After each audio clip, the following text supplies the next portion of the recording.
watching from afar. I can't go home because I'm afraid something will change. Me without me, I'm the one to blame.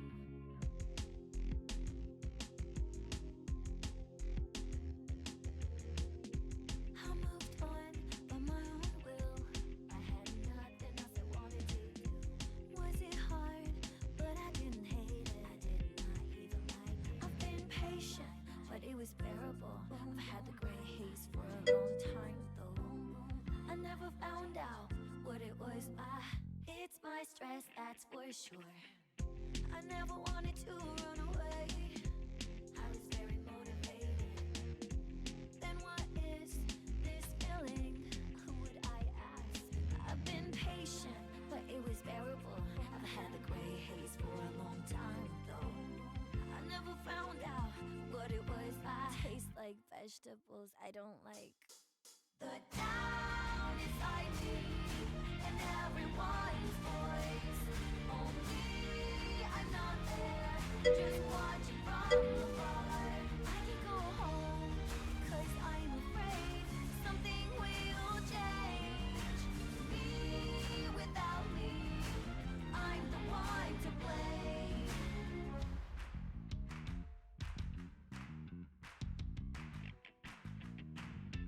I'm not waiting for Santa Claus.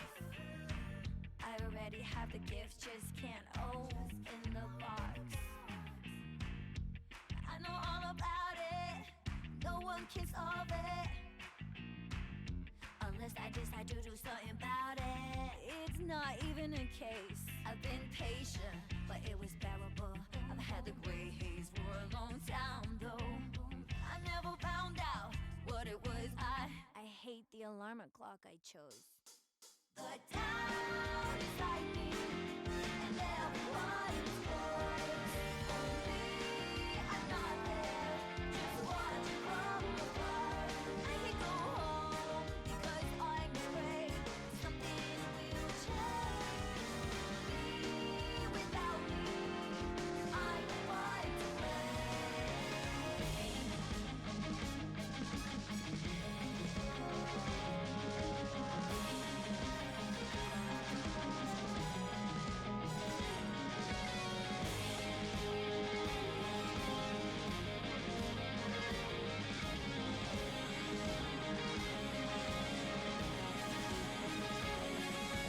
Patience, my body is light. Let's paint the gray haze into sky blue. I know who you are. I'm not leaving you again. The town inside me and everyone's voice. Only I'm not there, just watching from afar. There is nowhere to go back and nowhere to go. It's all delusional. Me without me. Night falls, the place where I belong. No matter what changes, no longer change me. No matter what change, no longer change me. I can feel the light even after the sun goes down.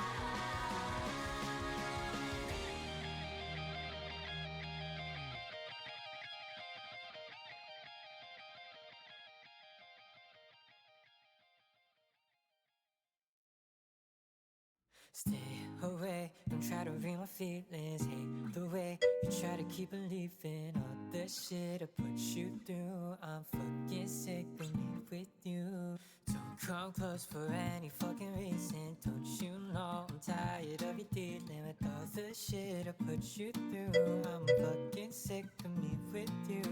And not the words I wanna say, but it's probably better off this way. Cause you could ever understand that this is just the way I am. I'm the villain no one ever misses. Everybody wishes I leave them alone. Cause I can't make it right, I can't save a life. I'm the criminal, gotta say I'm the villain. Gotta keep my distance, even if I miss them, I won't let them know.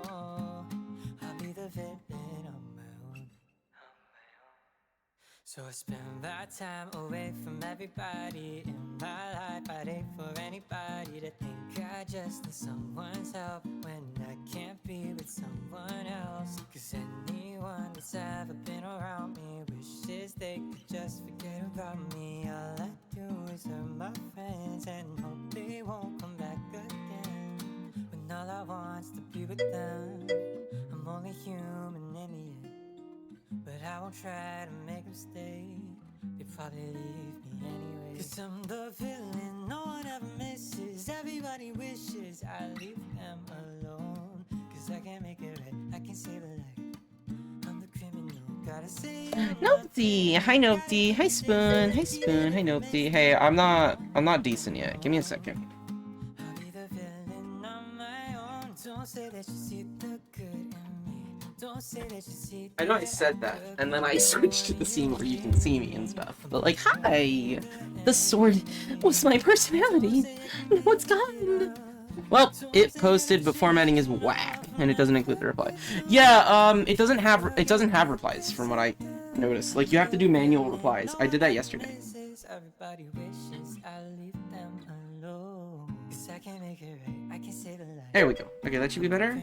Yeah, there we go. What? Without a good reason. Alright, Spoon. Alright, Spoon. No, he doesn't deserve it. I gave him plenty of opportunities.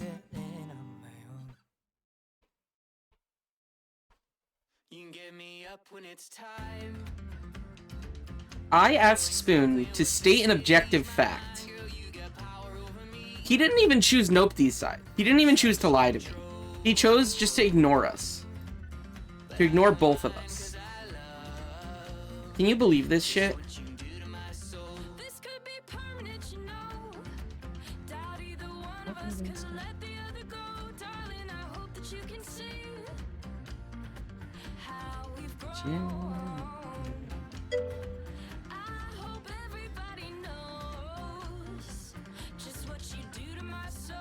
Nobody. Spoon didn't even side with you. Spoon sided with neither of us. It was Bones that sided with you at first until they understood what was going on. Bones was confused. And that's fine. I understand that. That's Bones. I side with Nopty and Spoon. But it died with Nopty and Spoon! I am 99% blind and have a hard time listening. I didn't know what I was getting into. Oh. Well, if that's the case, then you don't really need a sword. You're just gonna hurt someone or yourself with it.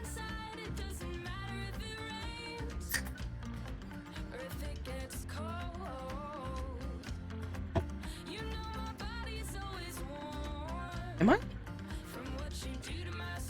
Am I? Yeah, that's so weird. Don't I have a thing that's that though? I guess not. I guess not. Oh yeah, I have a gun. Spoon, back the fuck up. I have a gun.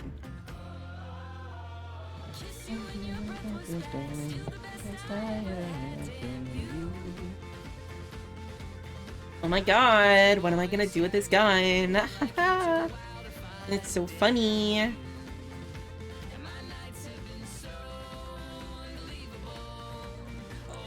Alright, Spoon. Pack the fuck up.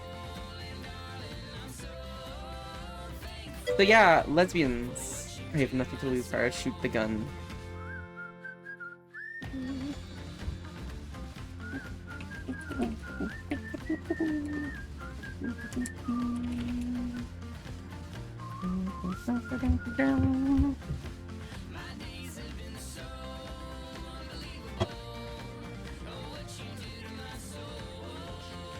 Bang.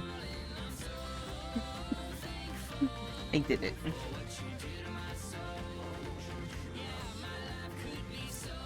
So yeah, Chica, I'm totally down for you to convince me to give Spoon a sword for like a reason. However,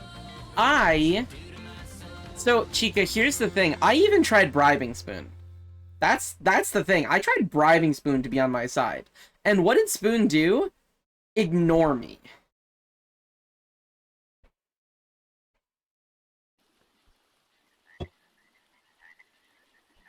So, yeah. I don't think Spoon deserves the sword.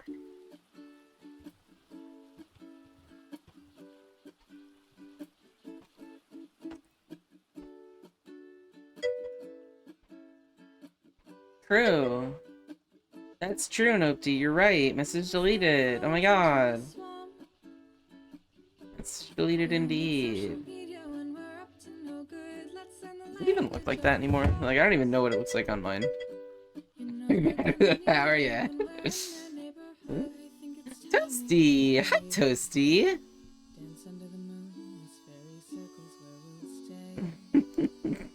Spin, Nopty, you do also know that, like, deleted messages do look different to different people. Wait, I am back.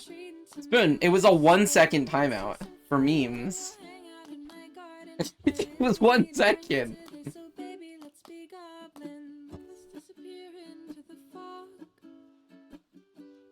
Wait, I forgot. There's something I can do that I've never done before.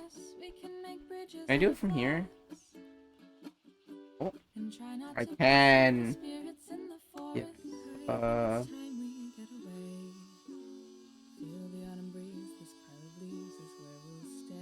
Yeah, I have actual fucking rules in my chat.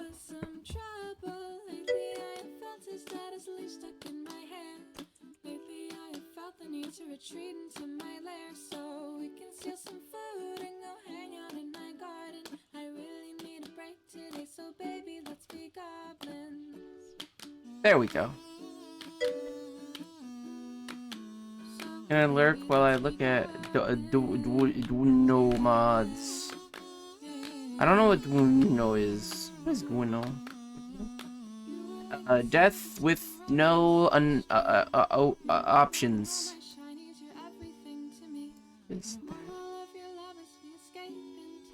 But of course, Toasty, I appreciate it. Oh, Digimon World Next Order. Oh, is that the... Wait, which one's that? Is that the one that I have? Digi... No, I have Survive. Digimon World is the series, right? The series is Digimon World. Like, there's a Digimon World series. Like, Digimon World 3 or something was one that people played or something. Oh, fucking no. I don't know anything. The VPAT style one. Oh, okay. It's not the battling one? I thought the battling one was that one. I don't know. Anyways, let's... Chica, forgive me, lesbians, though. Yo, banger?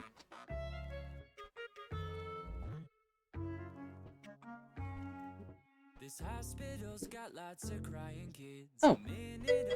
My hips are covered. I would like that to be clear.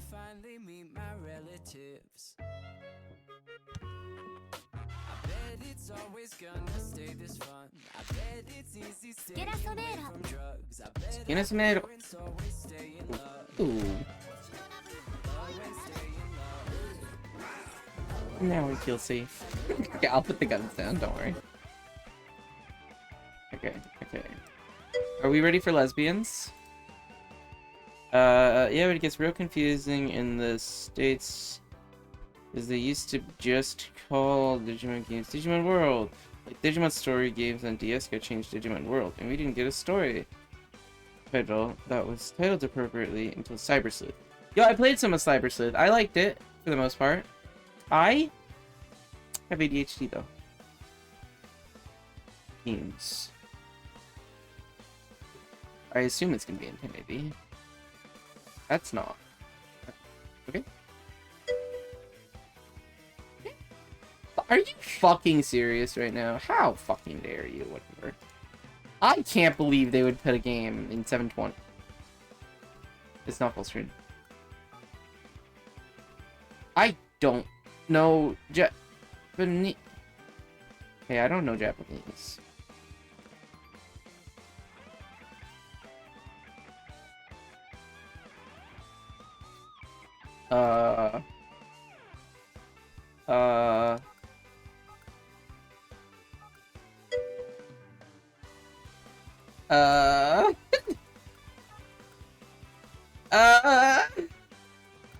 Oh, that, okay. Turn? That's not full screen. Okay, off. Wait. Aha! I don't fucking English though. Okay. I don't need to skip. Where's is there not a full screen option in here? Skip speed? Nice. Screen size. Big. I'm so smart. Oh my god. I'm so smart, guys. Probably not called screen. Thank you. I didn't read at all. This is gonna go great. That sounds fine. It's fine for now. I don't think this is fully voiced, right? Let's see what happens. Official. Start.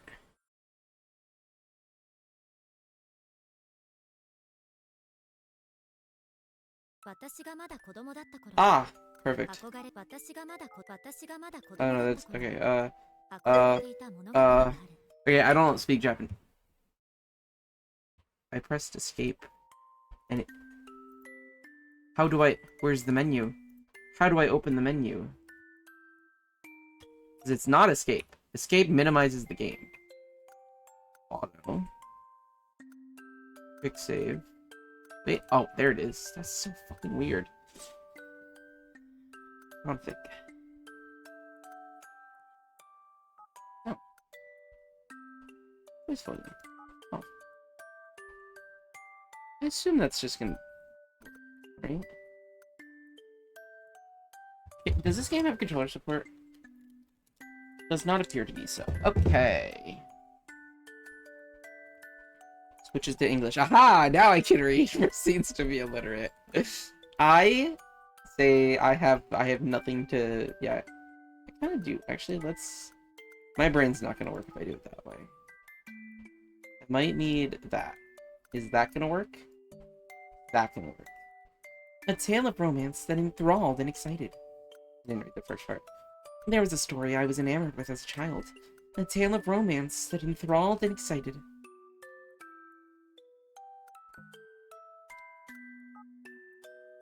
Yeah, I think that might be slightly better. In that story, an alien descended from the stars to loudly proclaim her love to an earthling man. Gross. I thought this was how love played out for adults, whirling into their lives like a tornado. When I shared my thoughts with my mom, she smiled wryly and told me that Mommy would be sad if some stranger came and swept me away. Still, I never imagined that now, decades later, I would play a role in such a story.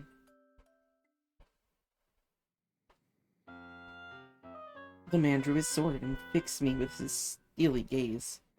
My heart pounded urgently. With a yell, he brought the blade down on the box, which split open in a flash of blinding light. Gulping, I fixed his imagination. I fixed his image in my mind, and... Painfully familiar silhouettes appeared on the screen of the smartphone clutched in my hand. An offhand canned response showed up in the text box over the sword-wielding man. What do you do? Uh-oh. Money down the drain again. Yo, I don't have the voices for these fuckers yet. So she's gonna, I mean, she seems like she's the main character, so we're gonna go with her voice. Yes, Spoon? Did you have something to say? Did you have a convincing argument, Spoon?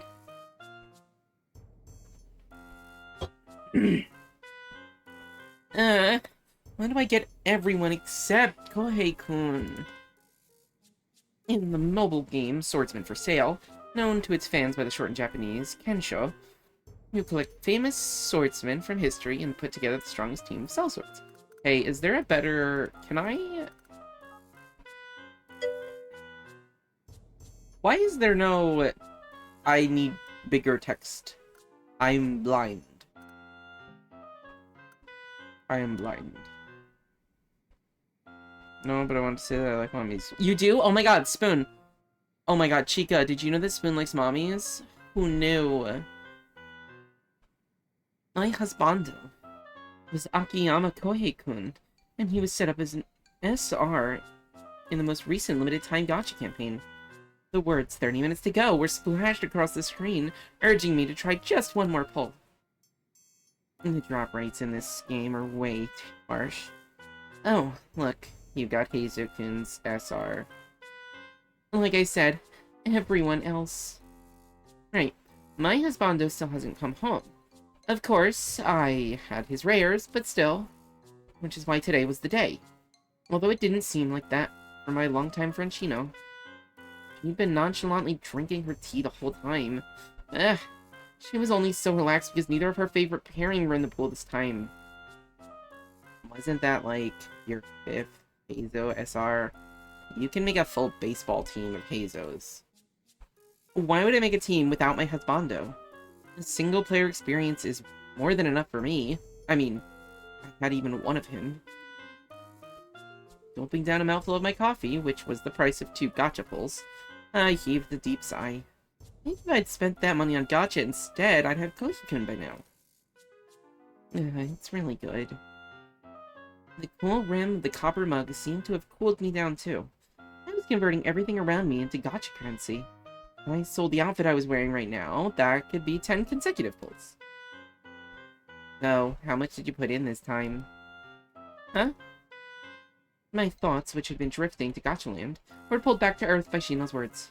Careful, I couldn't afford to waste a single second. About 2 months' rent. Wow, you're in deep. Even though I was working every day for the sake of my husbando, sinking in hundreds of dollars wasn't exactly easy on my wallet. I knew that, but this time was super special. I mean, going back to the game, I opened the gacha screen again. The image from the event's SR card, Kohikun, dressed in a dashing white tuxedo, filled the screen. The theme of the event was Spring Wedding. In other words, this was no ordinary gacha. This was my once-in-a-lifetime chance to marry my husbando. But you see, the theme this time is a wedding, right? So, like, pulling the card is like proposing to your husbando. Okay. And they say that an engagement ring should cost about 3 months' salary, right? Yeah, and... And doesn't that mean I should be prepared to put in 3 months' salary? Hang on. If I put my spring bonus in altogether... Hey, Achan, didn't you pull all that event merch on your credit card last month? Yeah? And aren't you forgetting you're gonna get charged for it this month? A sharp pain lanced through my chest. Other than cold hard cash, there was also this magical card you could use. But even that card had its limits. Oh my god, she's just like me. She's literally just like me.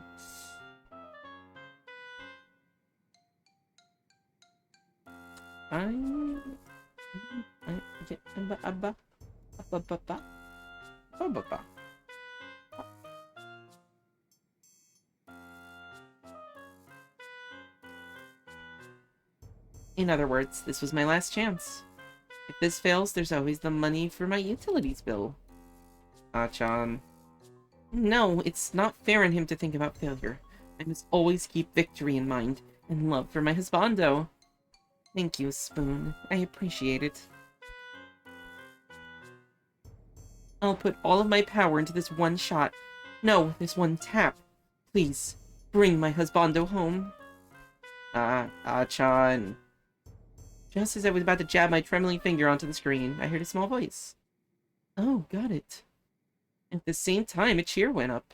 It seemed like something was going on at the register. A crowd there was blocking the entrance to the cafe.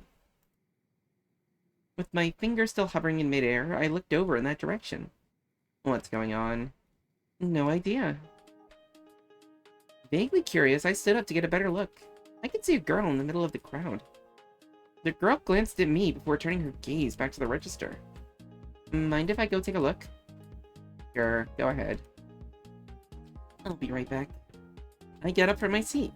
The girl's clothes were all garishly bright, like they'd been colored in with crayon. She looked like something spilled out of an upended toy box. She was wearing a short pink skirt and an aqua blue sweater. Is it maybe that the text box is actually fucking with me? Why can't I read? Is that gonna be better or worse? That might be better. That actually might be better.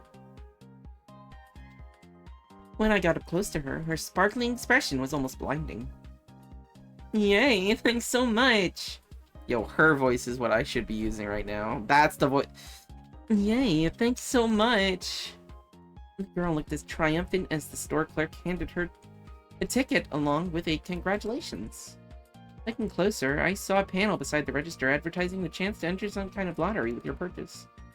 The main prize showed the silhouettes of a castle with the words, "All expenses paid overseas trip," with 2 theme park tickets splashed across it. They really had splurged on the grand prize.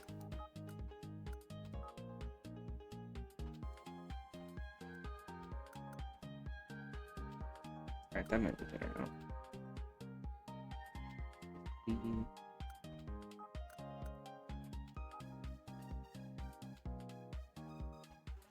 Okay. Oh, wow. Nice. If only I had that kind of luck. The crowd started to disperse as the girl stowed the tickets away in her bag. Then, as though she's suddenly noticing me standing there, she tilted her head at me curiously. "You want this, lady?" Oh, no? I hurriedly waved my hands around in denial, completely forgetting I was still clutching my phone. Oh. Then, remembering what was currently open on my screen, I quickly hugged it to my chest.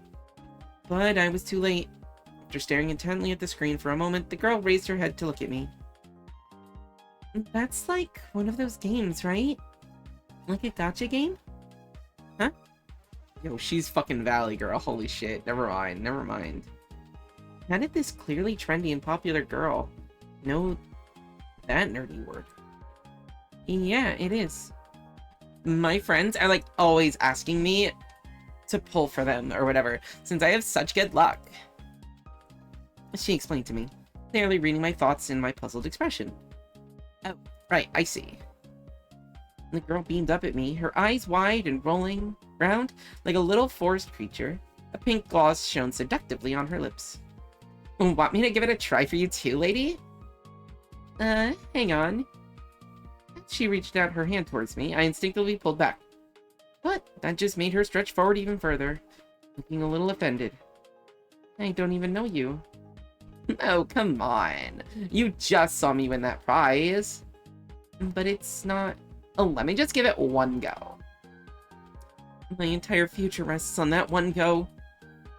Using the inches I had on her, I lifted my phone above her head. After giving me a hard stare, she switched gears and reached for something else. All the strength left me as her hand slid over my body. Deftly catching the phone as it fell from my limp grasp, she grinned at me impishly, like a kid who'd just pulled off a prank. "I win. You're so cute, lady." No. My words died on my lips as the image on the screen changed. The man with the sword looked at me, then swung. As the light effect enveloped the screen, I screwed my eyes shut. I couldn't believe it. My one chance, and everything riding on it, had been stolen from me, smashed to smithereens by this random girl. I was already writing my eulogy as I timidly opened my eyes. Looks like something decent. Huh?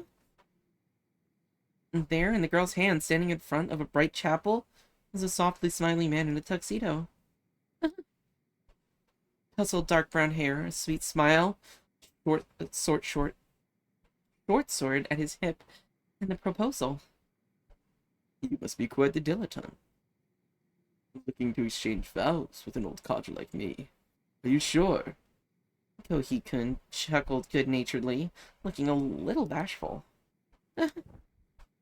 I had the girl's hand and the phone in it, or rather, the Kohi-kun in it, to me. "I want to marry you." Huh? Gripping the device in both hands, I gazed down at Kohi-kun on the screen. Gentle smile gracing my groom's face. I had to marry him. Wait, are we already married? The figure before me was so stunningly dashing, I felt dizzy. Like my brain had been put into a blender. What? "I promise to make you happy. I'll devote myself to you. I love you so much." I wanted to tell him so desperately, yet now that it came down to it, I couldn't seem to get the words out properly. All I knew was that while I'd been savoring the bliss of knowing I could be with the one that I loved forever, the words tap to say yes had appeared on the screen. The lady. Ah. The girl's voice snapped me back to reality. Crap, I was squeezing my phone so hard I was about to crack it. Sorry about that. You scared me. You're intense, lady. The girl's cheeks were slightly flushed. I didn't really understand what she was saying. Huh? Well, that's love for you. Was I intense? I thought I was just in love. The girl's face flushed an even deeper shade of red, and she lowered her gaze. But... What did it... It skipped that line. Excuse me, I need to know what she was flustered about. Well, this is moving so fast, but I'm happy. Yeah, thanks, I'm really happy too. Yo, fucking classic misunderstanding. Finally releasing the girl's hand, I took my phone back. Seriously, thank you. Oh, well, sure, but about what you just said? Ah-chan. Oh, sorry, see you later. Must have been watching the whole time. Now that things had calmed down, she waved to get my attention. Eager to tell her about Kohi-kun, I thanked the girl again before rushing back to my friend. What were you doing with that teeny bopper? You won't believe it, Shino. Look at this! Is that Akiyama Kohi's new SR Sakura wedding? My husbando's finally come home. We're getting married. And I let a long, blissful sigh. I'd expected Shino to share my excitement, but her reaction was surprisingly diluted. Oh, so that's why you said you wanted to get married. I sent her another questioning look, but she was looking past me towards the girl I'd just been talking to. Chin in hand, Shino muttered to herself, clearly deep in thought. Then something seemed to occur to her. What the hell? I'm sure I've seen this play out in a manga before. Huh? Boo. Oh, yo, I can give her an accent. Boo, she left me. This could be. At that moment in time, I was so obsessed with my husbando, the girl immediately vanished from my mind. Little did I know the mess I'd gotten myself into. Yeah, that makes more sense. To give her the same accent as Adrian Andrews. I like that. It's way more distinct for me. I'm done for the day. See you tomorrow. See you tomorrow. After saying bye to my coworkers, I left the hotel where I worked, suppressing the urge to skip all the way back home. I settled for simply hurrying. I'm so happy Koki-kun's come home. I could die. I pulled out my phone while I walked. When I started up the Kensho app, Koki-kun was there waiting for me as usual, in his tuxedo.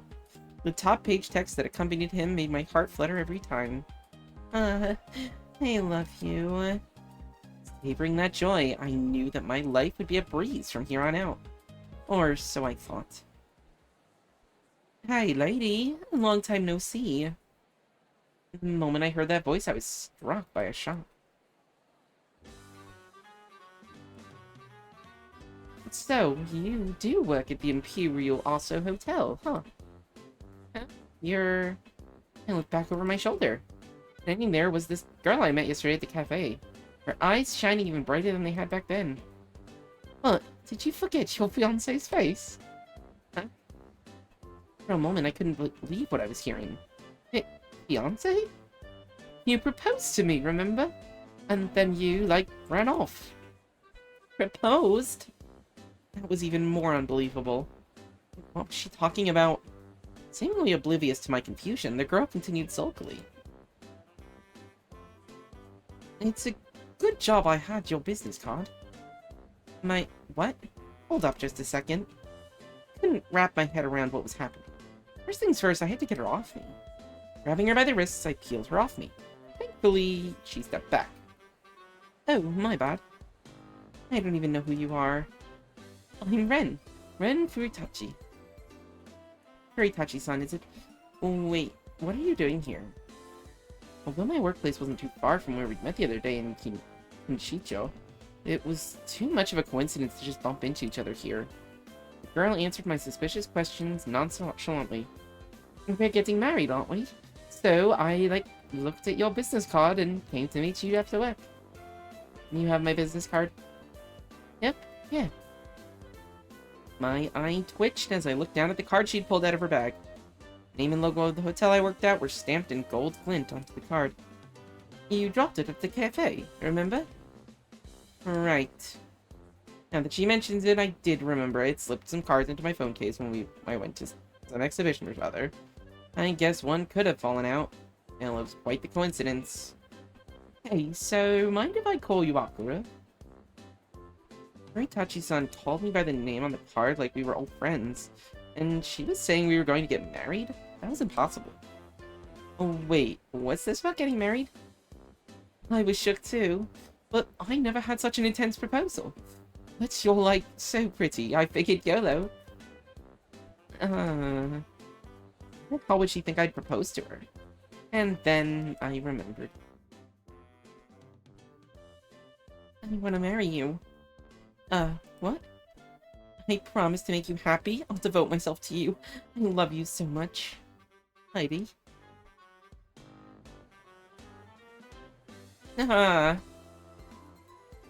No, that wasn't what I meant.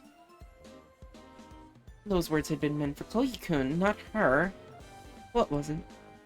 That was to my I cut myself off. I didn't want to tell this random girl, whose name I barely knew, this cool girl about my geeky hobbies. So maybe it's a bit too late for that. I was saying it to someone else. Who? So that proposal was, what? A joke? Moritachi-san pressed me, clearly dissatisfied with my response. Hey, Avian. Welcome. It's giving peasant vibes, you know? How you doing, Avian? The way she was puffing out her cheeks was super cute, but in all my 26 years of life, I'd only ever loved 2D men. Hello. And she was a 3D and a girl. No, it wasn't a joke. It was impossible. Sure, there had been a time when I'd yearned for something real, but that time was long gone. Plus, I'd never been into the same sex. So it was for real. Her eyes lit up. She looked like she was about to leap into my arms, so I held back with both hands. I'm doing well.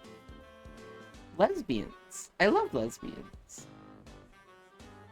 Stop right there. It was a misunderstanding. I'm sorry, but I can't go out with you. Really? Really, so... Relieved that I seemed to have gotten through to her, I let out my last breath. But alas, I was naive. But I really like you, Akaru. Moritachi-san clung onto my arm, grinning up at me. It's a shame we're postponing the wedding, but I love you, so give me your number. Huh? She was already pulling out her phone, dripping with dozens of cute keychains. Please. What? He loved me? You didn't just go throwing that word around. Besides, this was moving way too fast for me to keep up. I don't know how I feel about the voices I'm doing. I feel like they need to be reversed.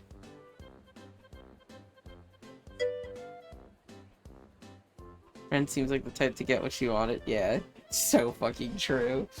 I feel like I need to reverse the voices. I feel like it makes so much more sense for Ren to be, like, cutesy. I hate doing this shit. I am here for real now. Hi, Chica! Chica, I need... So, I have two voices, okay? Two voices that I've been doing. I want you to tell me which one sounds like the one on the left. Are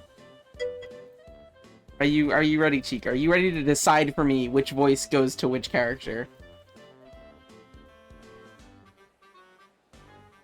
This is a big decision. We can't change it after we've done it 3 times.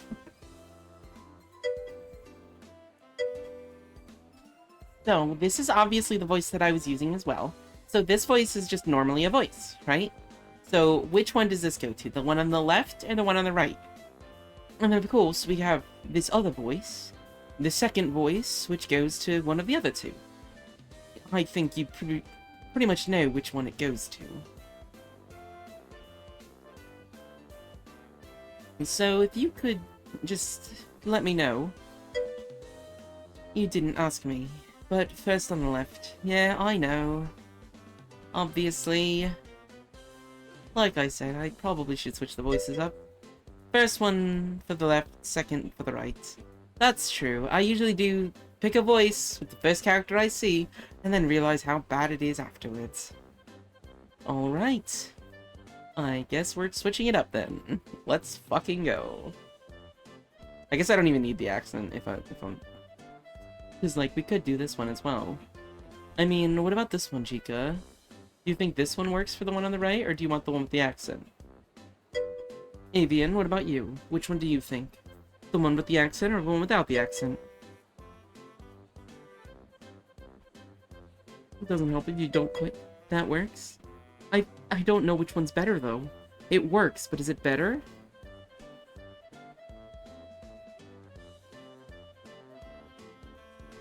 Honestly, I don't think either of these are straight characters. That's the problem. Preview again? Preview again for which one? So this voice is an option, and then obviously we have an accent. The accent is a little bit iffy, if you know what I mean. Sometimes it goes a little very British, and sometimes it goes a little British. Well, no, of course they're not.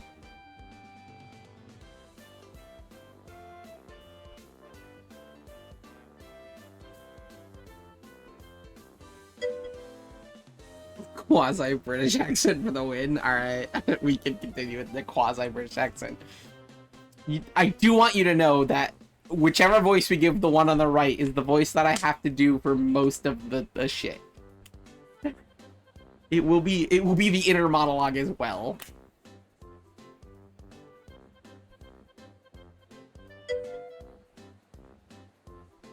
One's clearly a lesbian, the other one's in denial, yeah.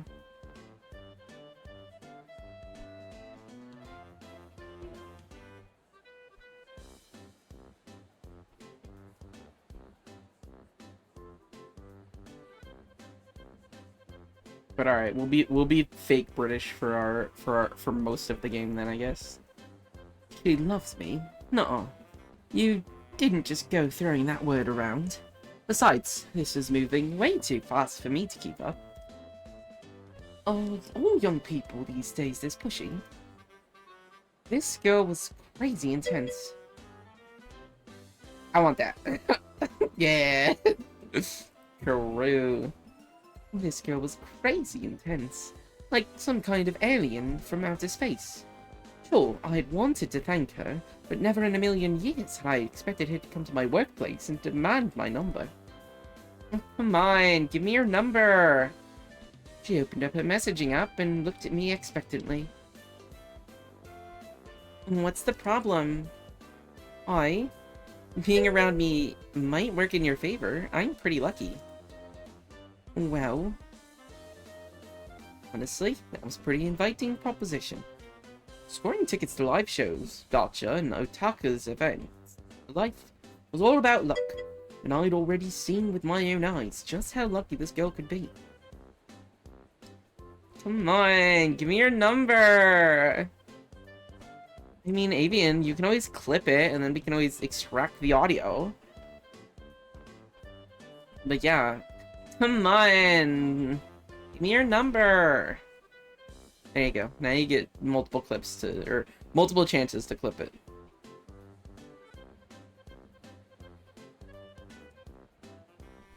I silently held my phone out to her.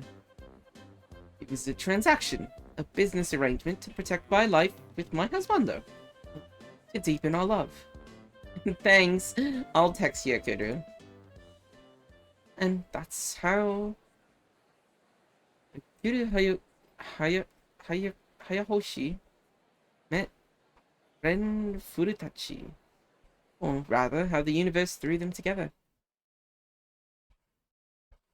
I really don't like the text box. I want it to be just a... I want more readability. I can't read. I want to be able to read. But there is no option to read. I want to be able to dialogue display.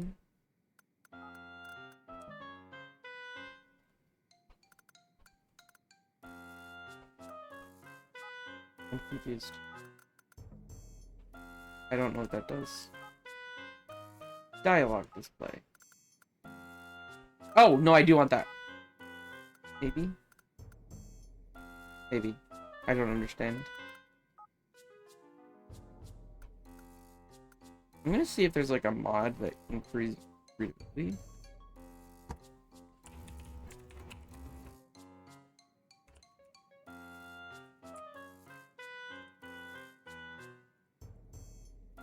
Change the font size or something?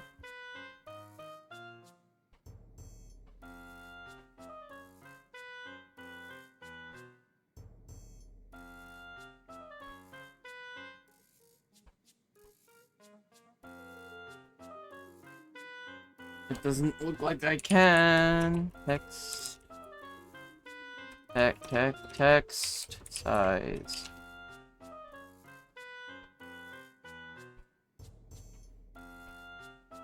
No.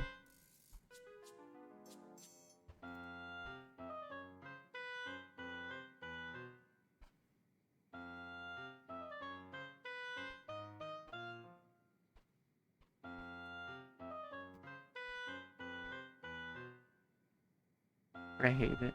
I really wish. Why don't games like this have more options for text?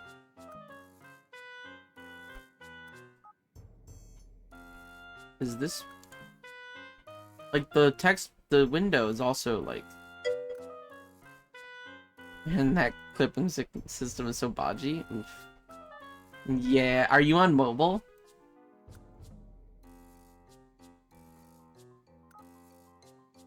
No way. I was in the break room at the Imperial Officer Hotel. PC. Oh, yeah, no, I mean, yeah, it's also kind of rough. My scream echoed around the small room situated between the lavish reception hall, dripping with glittering chandeliers. Phone clutched in my hands, my eyes were glued to the words on the screen. Ah, Chan, your otaku side is showing. Oh, sorry. Tino stared blearily at me over her convenience store rice bowl. Our lunch break was the only time Shino and I got to talk, as she was in the linens department while I was out front. I had a habit of lapsing to fandom talk whenever we were able to get together. No, but Nishiki-san, this is an issue related to my work efficiency. Why are you using my last name? I'm blending in. Of course, Hayakoshi-san. As we stealthily continued our conversation, I deliberately held my phone out for her to see. Kensho, he's holding a fan event. Or real. Maintenance just ended, so I figured something might be announced. From what I could gather with the in-game announcements, they would be holding an IRL fan meeting. Asking for a friend, is Shino taken? I don't know yet. I'm gonna go with probably not. My hand unconsciously tightened around my phone. It's finally here. A real live event. And you're gonna go? Obviously. I'll get to hear Koki-kun's voice live. And I bet they'll sell merch. You really think I wouldn't go to their very first event? Will Koki-kun actually be there? How should I know? So you don't even know. Mine call dibs? I don't think that's how it works. I think you have to romance her first. Wait, I'll check right now. I'd gotten so carried away in my hype, I'd forgotten to check the most important thing. I quickly went back to reading the rest of the announcement. Ah, he's gonna be there. That's right here in the announcement. The post detailed the time and place of the event, along with a list of participating characters. Kino opened the app on her own phone too, and scanned the cast list. Looks like all the main characters in. Yeah, you're right. Mia Sasa's on there too. They haven't announced the schedule yet, and the voice actors. They haven't posted anything to Twitter either. Kino squinted down at her phone, eyes flicking up and down as she scrolled quickly through social media. Info gathering speed of a powerful Fujoshi fan. Fujoshi, who ran 3 Dojin circles at once, was truly a force to be reckoned with. I suppose I can do it the proper way. Good. I bet the lottery tickets are gonna come with the drama CD. Crap. I'll have got to pre-order a whole bunch. The lottery tickets came with a CD, then the only way to gain more chances was to buy more CDs. This is really hard. Okay, good. As long as it's not just me. It is a struggle. I'm trying to find the perfect balance of background opacity and the ability to read. The text is really small, and the background not being, like, a flat color is also kind of fucking with it. Somehow the opacity doesn't help. It's because of the pattern at the back. Like, if it's at full opacity, it's actually not as helpful, because there's both these vertical lines, the bows, and the diagonal lines. Right? That's why I'm trying to figure out something that'll work. Like honestly, I had it down here at one point and it was kind of better. I can't find a good balance. It's such a struggle. I just want to be lesbians. Is that so much to ask? That makes it worse. Like, it actually feels like it's better when there's no background.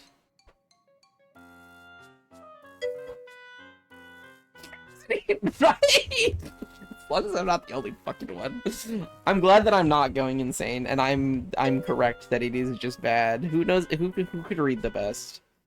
Oh, it's Halloween. So ridiculous, right? I don't fucking get it.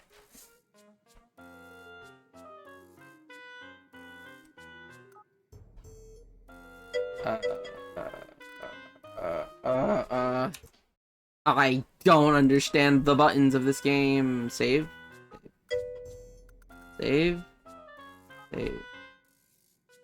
Save. Save. Save. Save.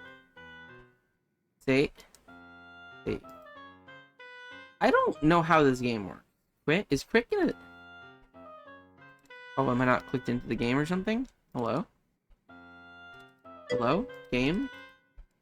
Game? Hello? Quit? Excuse me. Game? Hello?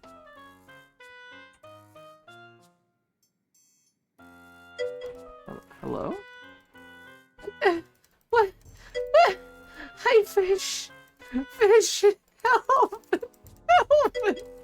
Help! What happened? Why is the escape button minimize the game? F1, F2. I don't... Game's broken. Wait, why can I... No. I don't...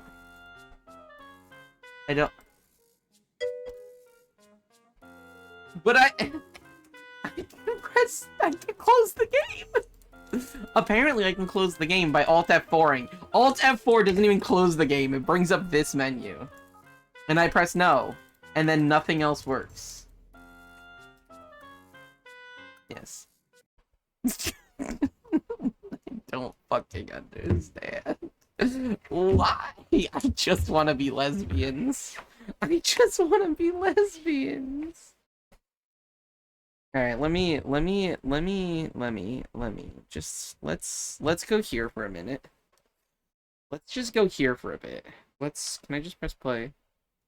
I can't just press play, unfortunately.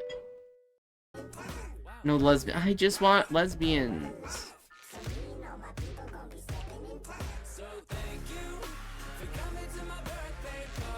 Is there maybe...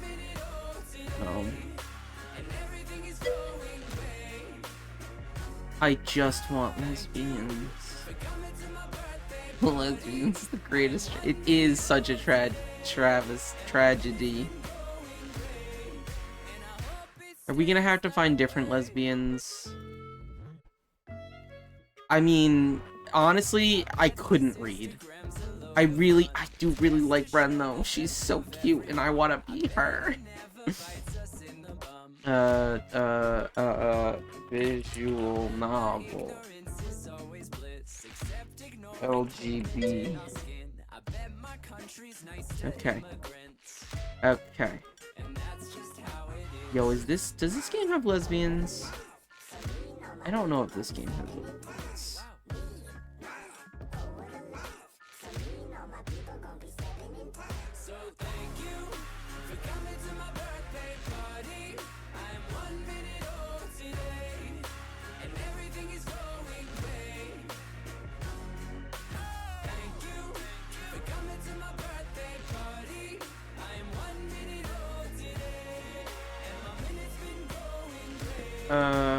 That one I couldn't. I've already read that one.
I've wanted to play this game.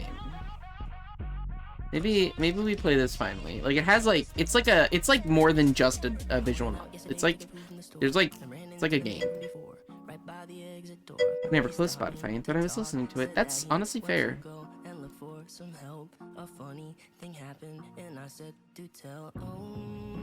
Really? 2 words? Really? It's not on Steam. Interesting. Or on Twitch. I don't know why I keep saying Steam. It is on Steam. It's where I'm playing. This isn't a hentai game, right? Oh, this game is marked as adults only. Maybe.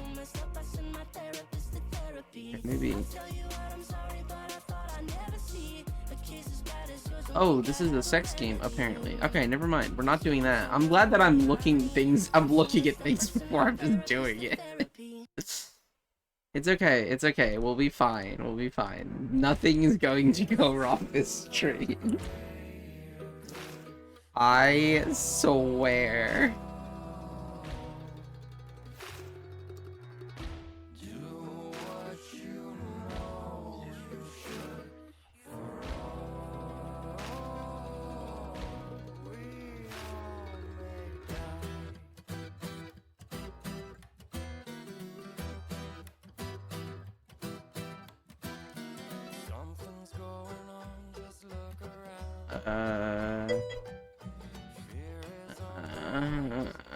Nothing will ever go wrong. Thanks, bitch. Hell. Does anyone know of any good lesbian stories? Any good Yuri visual novels that I already own? So I don't want to have to. I don't want to buy another. I don't want to spend money on games.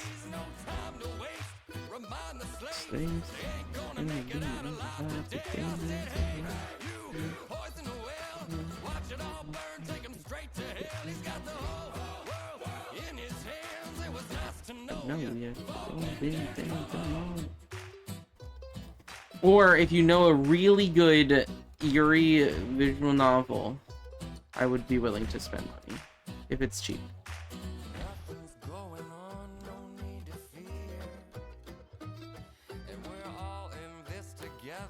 Especially if it's on sale and not hentai.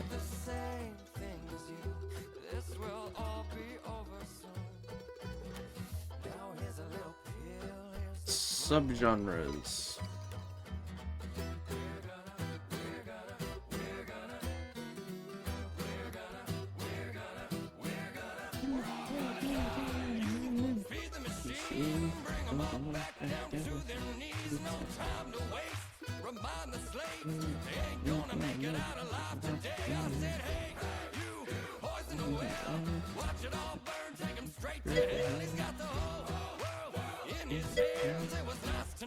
Oh, apparently there's ads. The Jackbox Mega Picture. Excuse me?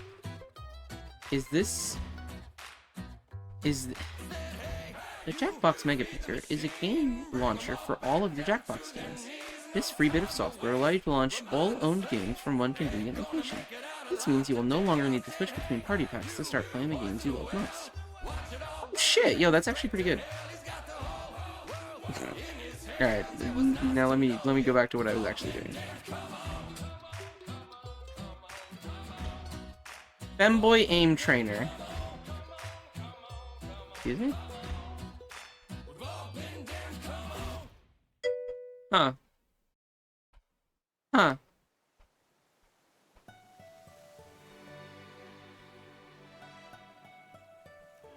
Huh. Interesting. Kind of hilarious, first of all. How do I share games on Steam? How do I send someone the game? Where's the share button? Why do I not see a share? I can do it this way.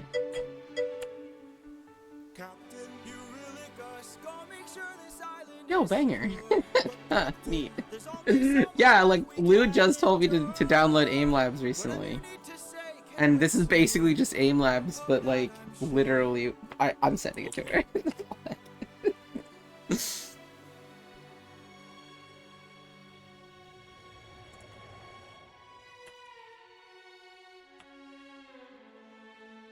Eurylicus, back so soon. Where's the rest of your crew? And by the gods, what happened to you?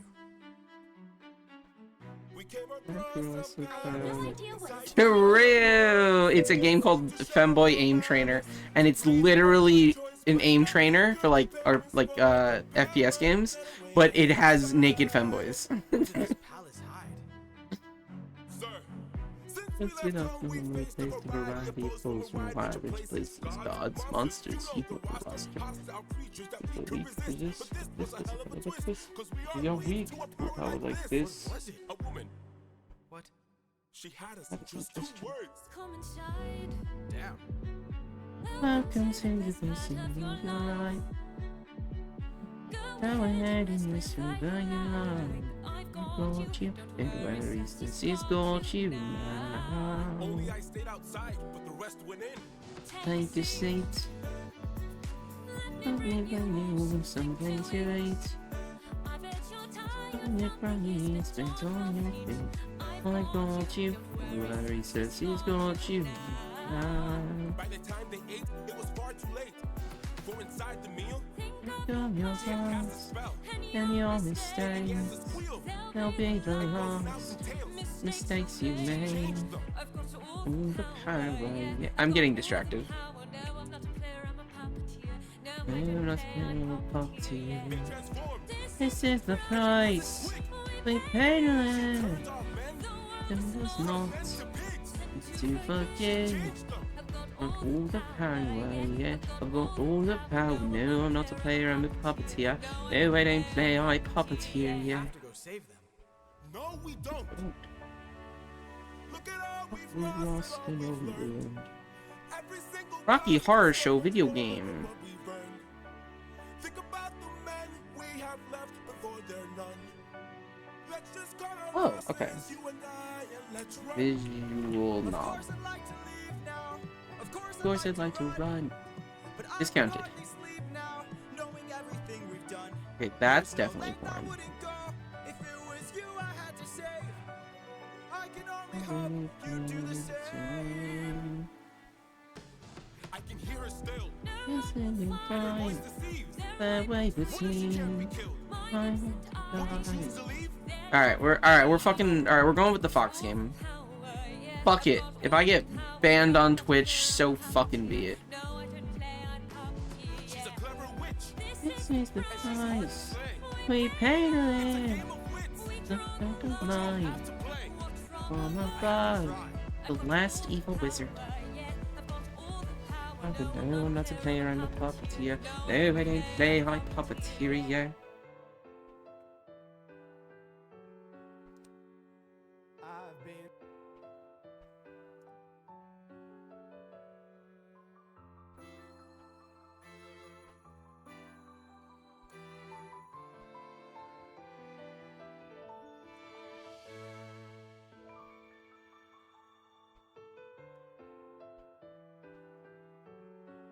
English.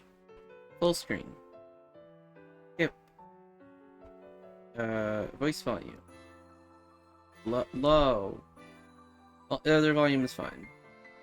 More games. Why would I want more games? I haven't even played this one yet. Start. Okay, disclaimer.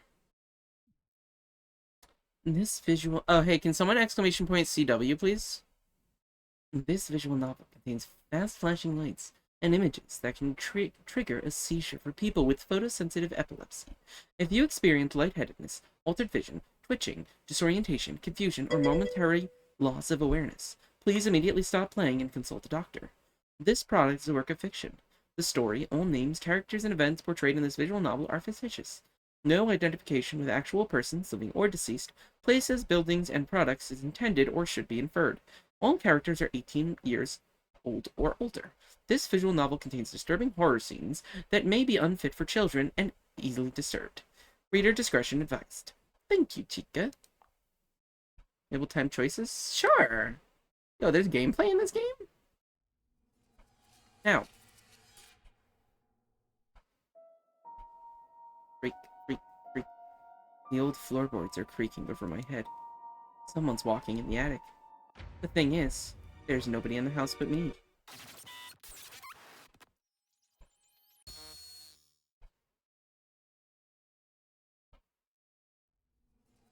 A week ago. do. Oh. Glass box. You did it. Phew. Oh. Is it packed with stones or something? Say the night is darkest just before the dawn. And the last box you carry when you move is the heaviest one. Not sure about the night part, but dragging another box in the hallway, I try my best to remember if I packed a couple of concrete slabs in there. Ew. My luggage arrived before I did. The movers didn't bother waiting for me and simply formed a small ziggurat with my belongings on the porch. Oh well, at least nobody snatched them. I wonder if anyone lives around here at all. That's too much drama. Tear up, June. It's not like we're in the middle of nowhere, lost and forgotten by the rest of the world. To keep my sudden whining seizure at bay, I drop the box on the floor and immediately start sneezing. Bad move. Damn, just how much dust is there? Choo! Actually, no, I don't want to know that. The dust flutters in the air like plastic snow in a glass globe, forming small swirls into the corners, and it seems to be the only insulation material in the house. Dang, is she okay? Yo, she's fine. She's fine as hell, dog. I guess I'll be able to make a happy little dust snowman if I give it a try. Or should I call it a dust man? Ew. Not that I was short in real snow around here. It's spring already, but the townscape is covered in a thick blanket of snow. And it is so true, thank you. And I think you forgot to say so true, bestie. Cooked 70 fish. And it looks like it has no plans on melting anytime soon. Sure, my auntie had warned me it'll be fresh in these parts. I had no idea it was fresh, as in fresh frozen. On my way here, I got a distinct feeling I was stuck in a computer game, with textures constantly failing to load. Well, not like I had any other options. Maybe it gets better downtown? Not like I'm eager to find out in person. At least not today. The way here got me worn out, and all these boxes won't unpack themselves. It'd be great if they did, though. I look around the shabby hall, crowded with endless boxes. I get the feeling they've multiplied while I wasn't looking. I mean, it's not like I could move the whole damn pile with only my two hands, right?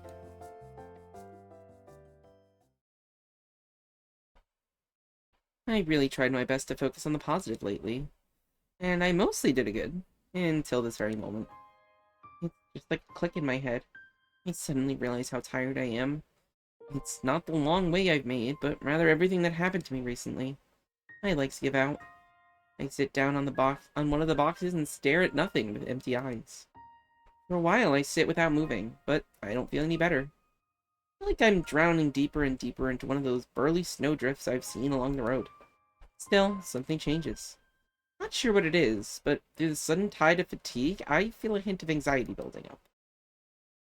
It grows stronger with each passing moment, and gradually clogs my mind entirely. This primitive feeling snaps me back to reality. I jump to my feet. What's the matter with me? I give myself a little slap on the cheeks, but this strange feeling doesn't go away. Where's it coming from? I try listening to my feelings and soon figure out the room that gave me those strange vibes. The very room I was looking at this whole time.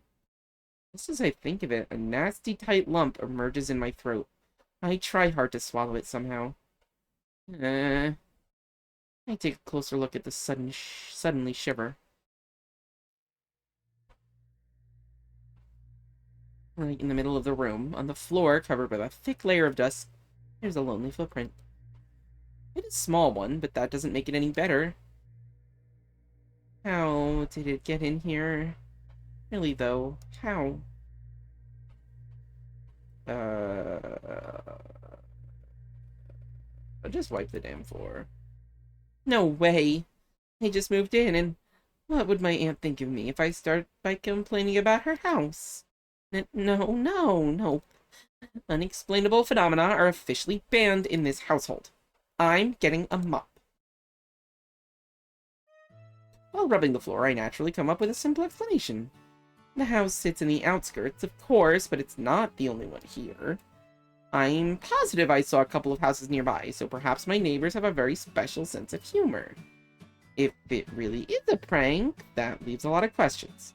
But anyway, I'd rather have this than a ghostly apparition of a one-legged midget, I don't like that word, prowling in the house. I mean, rumors go around quickly in small towns, so I freeze, stunned with a jarring thought, but immediately push it away. No one here knows anything about me. They can't know. My old life belongs in the past, to the city that I left behind. Here, I will start with a clean slate, and no one-legged ghosts will ever stop me.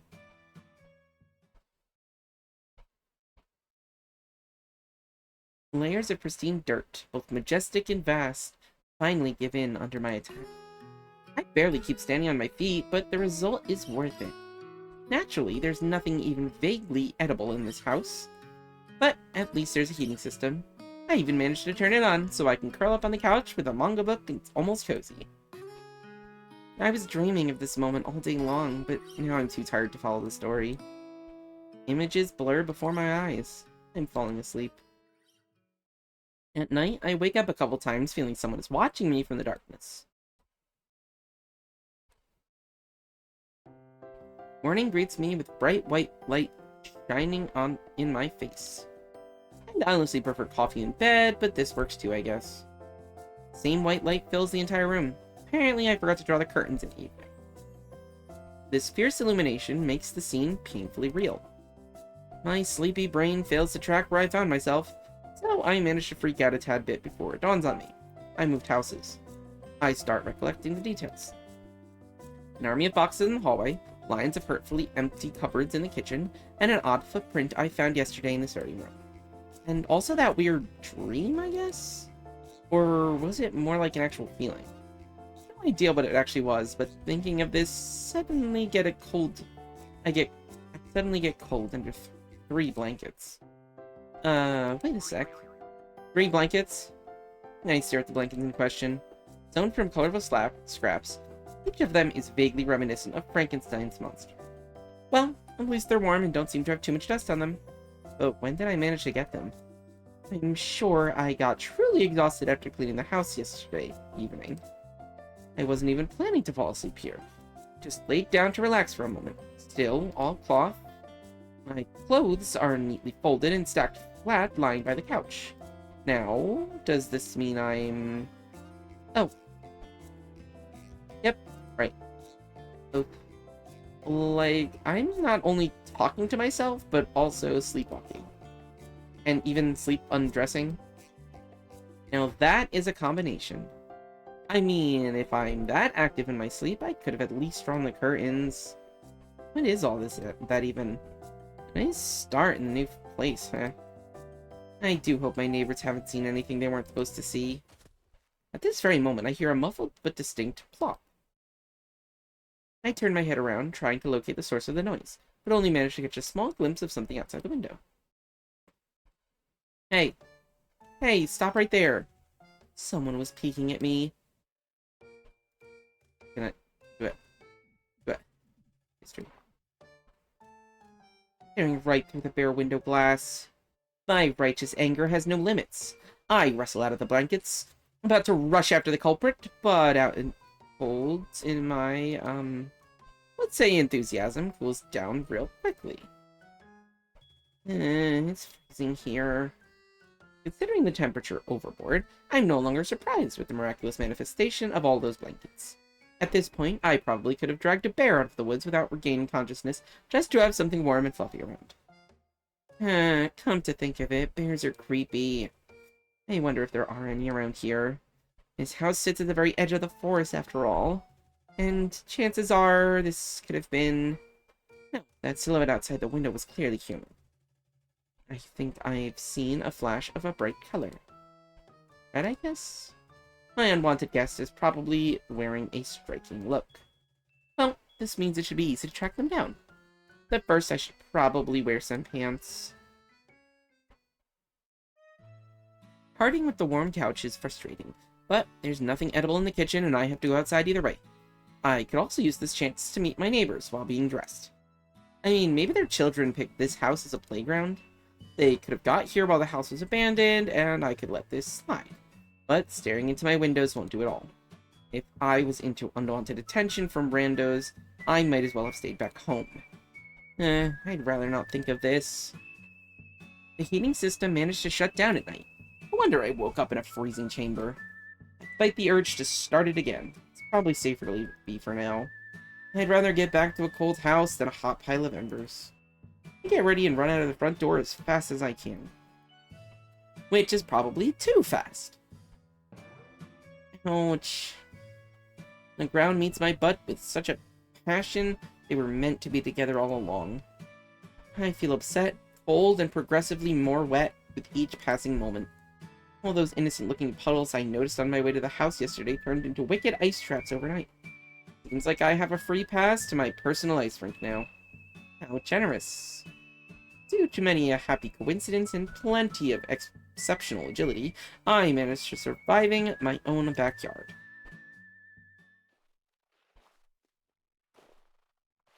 The air is white with sleet falling from the cloudy sky, but among the snowdrifts there's a clearly visible furrow with a chain of holes in it.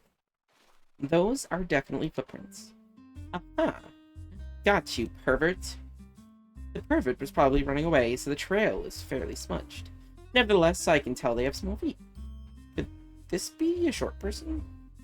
Well, at least this one has 2 legs. Whatever the details, I am drenched and angry enough to deliver justice. To my surprise, the tracks don't lead to any of the small houses nearby, which apparently means someone took a long journey specifically to admire my undies without permission. How did they even know I will be undressed? My head immediately gets crowded with crazy theories, but I gather my mental strength to kick them out. I have too many worries already. Those tracks clearly led to the more civilized part of the town, I guess. To the part where you're more likely to find a shop than a bear anyways. However, I decide to stray a bit to pay a visit to my neighbors. If there are pervs prowling around, or bears, or bearverts. Now, where that even came from? Well, if there's anything weird out and about, I guess the neighbors should know something. Hopefully. Although I don't really want to admit it, the houses nearby look quite bleak. And I thought my house was a wreck. Blackened wood, sagging window frames, with frosted, cloudy, dark glass. I get a sudden urge to look inside, but my good manners strongly advise not to. Yep, the manners, definitely. I wander between the buildings for a while. Nothing happens, and I only learn there are seemingly no other tracks here, save for my own. I knock on every door, but the only response I get is some snow falling off the roofs. Either no one is home, or I seem to be living here all by myself. Alone. I honestly have no idea how I should feel about this. Seems like I won't have to chase any brash kiddos out of my kitchen. But that leaves large room for other questions. I take a couple of deep breaths. Nipping cold air quickly brings me back to reality and more pressing issues. I could jump to all the terrible conclusions later, but freezing to death before lunch would be too upsetting. To the convenience store I go, and not a moment later.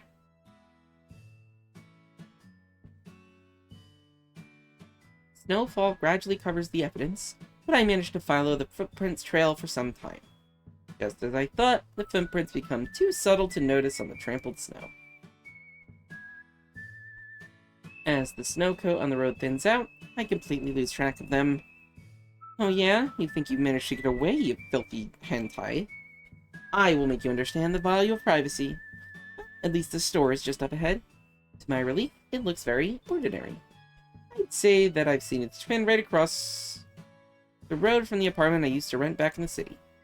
Only spy games left me little time to actually get ready for going anywhere to public. I rummage through my purse to check my current financial situation and figure out what lifestyle I can currently afford. Of course, I'm pretty clueless about local prices. I do have some savings, but how far will that take me? And where could I possibly earn more in this backwoods? Guess I'll think about it tomorrow. Or the day after tomorrow. Or even better, the next week. Yes. I should probably have enough money for a week, right? I pushed the convenience store so enthusiastically, as if it was directly responsible for my personal economic crisis. The sound of the doorbell is so desperate, I can't help but imagine it falling off and hitting me right on the head. Probably just to hammer some common sense into it. Sorry. The lady at the cash desk looks a bit surprised by my dramatic entry. Still, she gives me a friendly nod and gets back to her business. Well, not the business. I'd say she's more invested in her small tablet, producing faint yet recognizable mumbling. Some kind of dorama, I guess? Wait, that means... the internet. I still vegetate in a frozen wasteland, but at least it's blessed with the internet. I wipe the snow off my feet on a mat at the entrance, get myself a shopping basket, and hurry onwards. Phew. Come on, June, pull yourself together. Just act natural. Don't draw attention. And stop talking to yourself in public At the entrance behind me, the bell rings again. Another customer. Seems to be pretty lively here. That's great and all, but I don't feel ready to make new acquaintances just yet. Instead, I decide to focus on the mission at hand and proceed further into the store, trying not to draw anyone's attention. The shop hall is just as soothingly ordinary as the exterior suggested. I finally calmed down enough to start scanning the shelves for munchies. Well, it's not half as bad as I thought. The variety of goods here is nothing to write home about, but those prices definitely know the right way to rub me. If I won't start binge buying everything thoughtlessly, I think I might be able to keep myself going for a month or so. And later on, well, a month is a month, something should turn up. That's just how it goes, right? Anyways, what was I? The noodles, right. Now, that's a staple food if I ever saw one. I'd say I could use a staple or two in my life right now. Think of the noodles. Just don't think of the money, eerie houses, hideous people, that girl across the room who's staring at you right now. Oh, what now? The girl standing a few shelves away from me. How did she manage to get this close without me noticing? Or maybe she's just going about her business and I'm imagining things? I decide to keep my eye on her for a while. Doing my best to stay chill, I try casually moving around the store. The girl seems to stay all chill and casual too, but the routes she picks make me think she's chilling around me. Now I'm pretty sure she is, in fact, watching me. She is glaring at me with those huge eyes of hers, probably thinking I can't see it. I lean lower, trying to become one with the shelf full of cereals. The girl does exactly the same thing, meditating over a pile of boxed napkins. I make a tactical move and blitzkrieg myself over to the dairy fridges. Now I can perfectly see her reflection in the glass door. A petite girl with long dark hair, well-dressed, and that red coat. I can't help but look straight at the girl. She quickly turns away. I notice a snow blob sitting in the back of her coat. Now that I think of it, there was a small weird snowbank under my window. Guess I'm not the only one here who ended up with snow behind their collar this morning. Wait, does this mean... is she the one I was freaking out about? I didn't even think it might be a girl. That's why the footprints were that small. But why? How? For what purpose? I mean, it's not like she... That thought takes my breath away. She couldn't possibly know about me. Or could she? The place is the internet after all. Could she be one of those people willing to grind me to the dust? Or a crazy fan? I can't even decide what the worst option. Invading my personal space is something people like that would do. Maybe she already helped herself into the house to rummage through my stuff while I was on a neighborhood tour. That's a code red situation here. A coat red situation. I need a plan right about now. Okay, so, I know where this is going. I'd say I know it even too well. Just let them feel your fear for a moment, and the next moment you're done. And as far as I know, I've run out of kind ants with vacant houses. I must take this bull by the horns before they end up in my... I go straight to the girl. She gets what's surprisingly quick and tries to flee. I act fast. The spy games are over. Hey, Redcoat. Stop right there. Are you talking to me? Yep, you got it. I won't beat around the bush. You were staring at me, and I want to know why. Staring? Me? What nonsense! I was examining the list of ingredients here. That's it. Oh, the list of ingredients, you say? On toilet paper? Any interesting finds so far? Well, yes. What about it? It's none of your business, actually. That's what I thought when I saw you right at my window this morning. Well, what? Stop playing an innocent lamb, you know exactly what I mean, you pervert. Excuse me? Do you even know who you're talking to? Let's see, am I talking to someone who has a license for voyeurism? No? Or is it someone who picked my backyard as a natural habitat? Maybe you're a garden gnome. Still no? Now that's a pity. I am Fukuyama Rin, the eldest daughter of the old and venerable Fukuyama clan. My family has been taking care of this well-being of this town for centuries, and now you're staring at the windows of innocent girls, taking all the advantage you can from your position. You don't think you can just get away with it, do you? I told you I wasn't staring anywhere. Leave me alone. Pervert. As told by a type.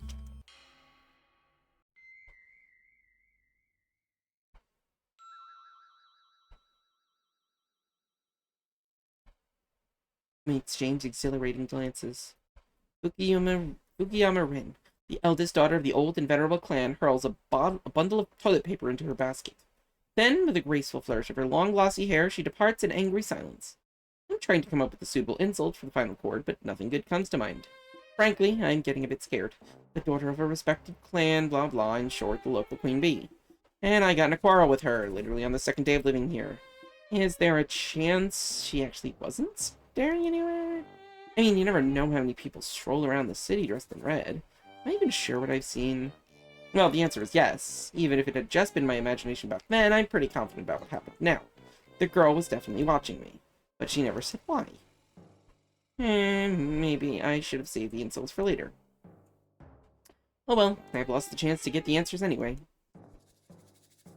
I spend an indecent amount of time by the toilet paper shelf, just so I don't run into Fukuyama again. Then I move to the checkout, producing monthly amount of doom and gloom. The saleswoman's polite and all, but she still gets the feeling she's denouncing me. Well, it figures. I made a scene in front of her, and I was very picky about the participants. The bell rings me farewell, and the shop door closes behind me. No way. I will not feel guilty. It's all her fault. It wasn't me who was staring at other people's windows. Now I know the name of my personal pervert stalker, and maybe I managed to scare her enough to get her off my back. I try to forget this stupid situation and head home.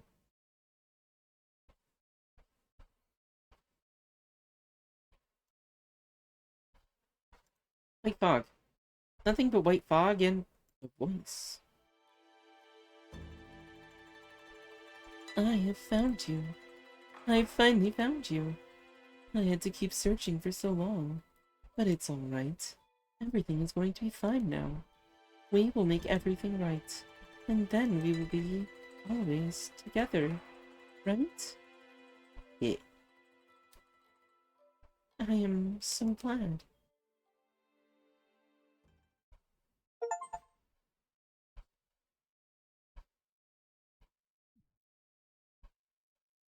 What a weird dream.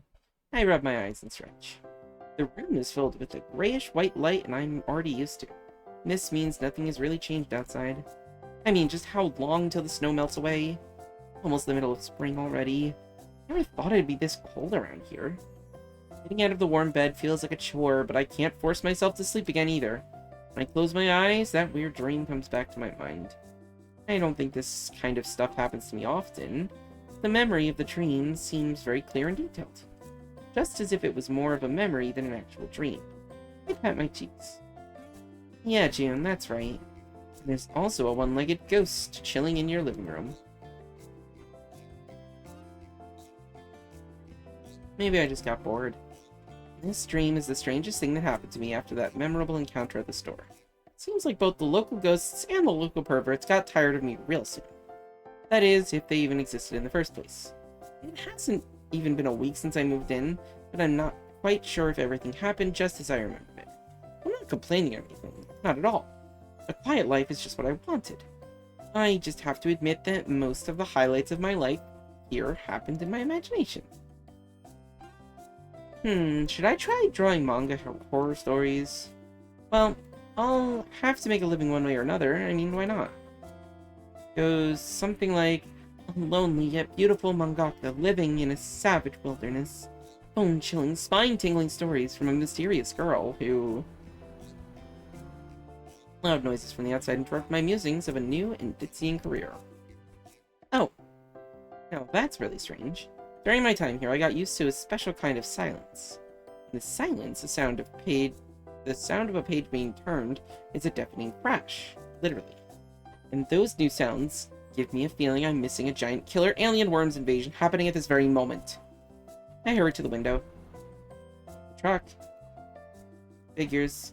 And I was thinking, why did this house feel like it's about to go down? A huge truck is parked at the house next to mine. Although next is a figure of speech, as the gaps between the houses are very generous, my heart suddenly starts pounding. Workers gallop back and forth around the house, switching old rubbish for new furniture. Looks like I'm about to have neighbors. Not that I had tons of friends back in the city, but, well, I'd love to see a friendly face once in a while. That would be a great change in my snowdrifts and meteor-long icicles routine. Small joys of social life are what keeps us human in this snowy middle of nowhere. Wait a second, June. You're getting ahead of yourself. You don't even know who these people are. Wait, what if they are... When it all happened, I used to shudder whenever my phone showed any signs of life. I did change my number, of course, and only the closest relatives got the new one. And yet, I was afraid to pick up the phone every time. I was afraid that instead of my aunt's voice, I might hear someone else. Someone who would threaten me. Someone who would know where to find me. The whole idea was pretty vague, but it got me nervous anyway. What if somebody found out where I live now? What if they're going to ruin my new life, too? What should I do? I try starting my day as usual, but as I do the chores, that nasty thought keeps nibbling on me. My progress with tidying up the house is far from impressive. All I managed to do is sort out a couple of boxes and clean up a couple of rooms. And then, digging through the old stuff in one of the rooms, I find a pair of binoculars. Did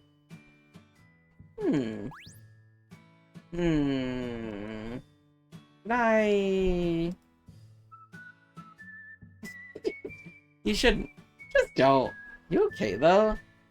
Seriously, it's stupid.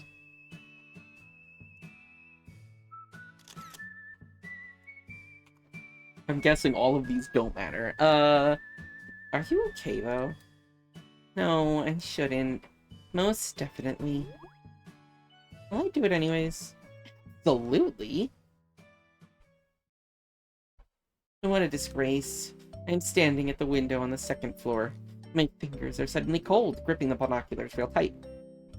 I can't convince myself to look into it, but I can't put it aside either. So, I'm going to spy on the neighbors. Yikes. How am I any better than that girl from the store? They haven't even really moved in yet, and I'm already acting gloomy. What if someone notices? What if I'm discovered? And anyway, this is just so very wrong. But what if these people are up to something sketchy? Those houses look completely abandoned and must have been empty for a long time. Why would someone move in right now? Are they trying to get close to me? Maybe it's the paparazzi, or blackmailers. They'll be lurking at the windows with the camera. They'll be waiting until I lose my grip, and probably some strategically important piece of clothing. And then... there's no other way. I have to find out what they're up to. Surely I could wait until they move in and go meet them in person, but... who knows what lies behind the facade? Professional blackmailers probably know how to act nice and get close to the victim. And then your lewds suddenly turn into collectibles. You can't fool me, got it? People only show their true selves when they think no one is watching them. Does that mean my real self is a paranoid stalker with issues of every sort? No. I should probably yell in lower voices, else they'll surely notice me. Okay, never mind. Come on, June. Focus.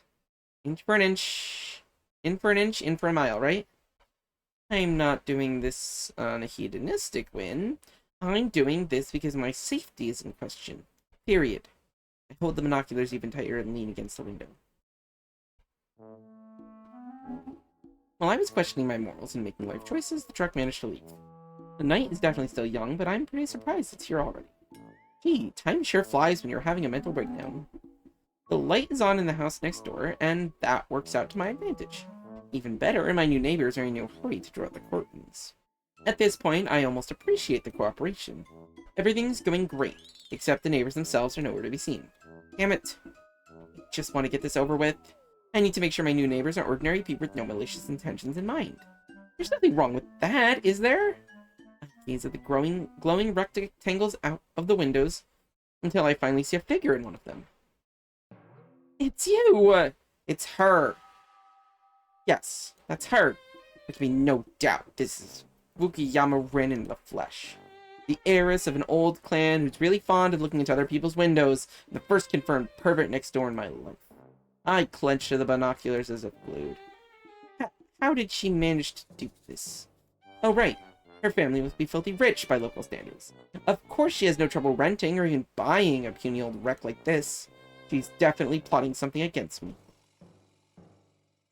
In the meantime, Fukuyama is busily rummaging around her closet. Her damn closet.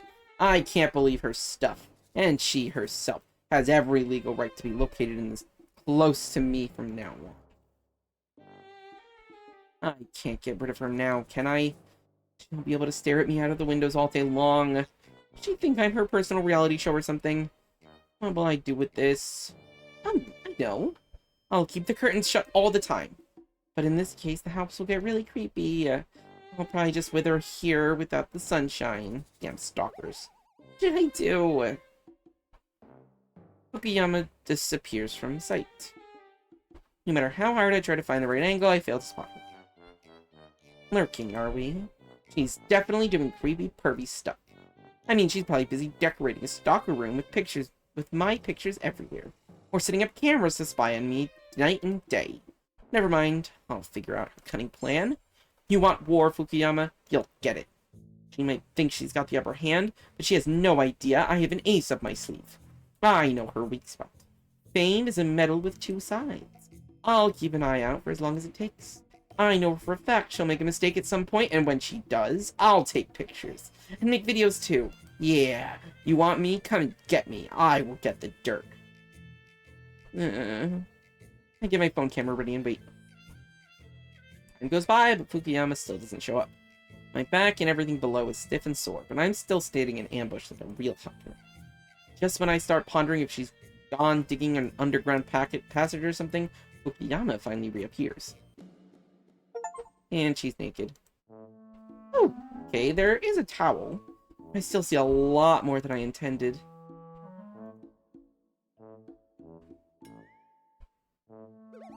Can she be aware I'm watching? Maybe she's embarrassing me to undermine my morale. Wow! Yo, welcome back! Hello! Welcome back. If so, I must admit that she succeeded. Or maybe she's one of my fans after all and she's trying to win my heart this way? At the best time, apparently. Yeah, when June was being totally normal and not perverted. She was only doing it for her own safety. Oh, no, I'm not like that. Waving your curvy parts my way wins you nothing. Nothing. I'm not buying it.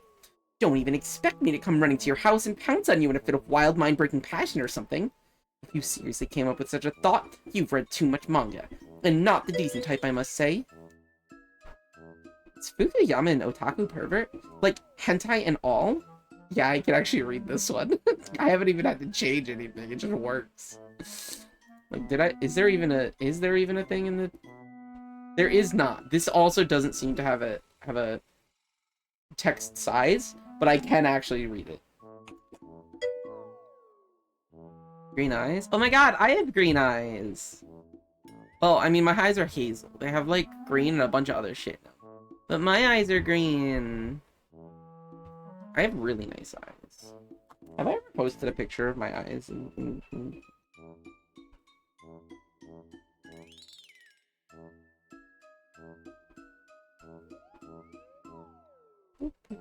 Pictures and media. Alright, wait, let me find a picture. If you want to see my beautiful eyes, you join the Discord.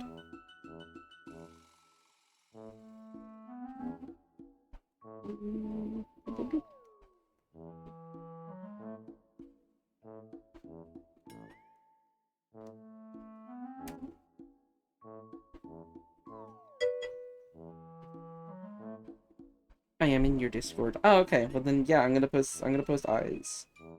Fine. I think I know I have one that's just a close-up of one of my eyes. So I don't think I have a good one of, like, both of my eyes.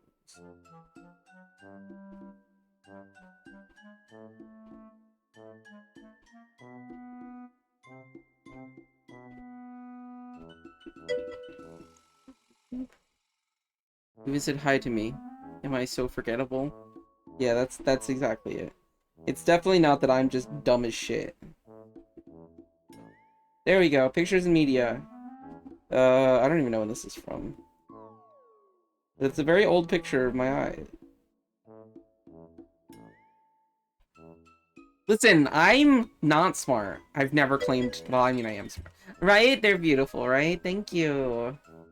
Oh, wow. Yeah, those are natural. I grew them myself. Go 5 and all. Oh, well, now that's very unlikely. But maybe she wasn't aiming to undermine anyone's morale or win any hearts. I mean, there's a chance she just took a shower and completely forgot about the curtains. Just like I did on my first night in this house. I'm sitting on the floor, my face burning, and I fail to figure out what I've gotten myself into.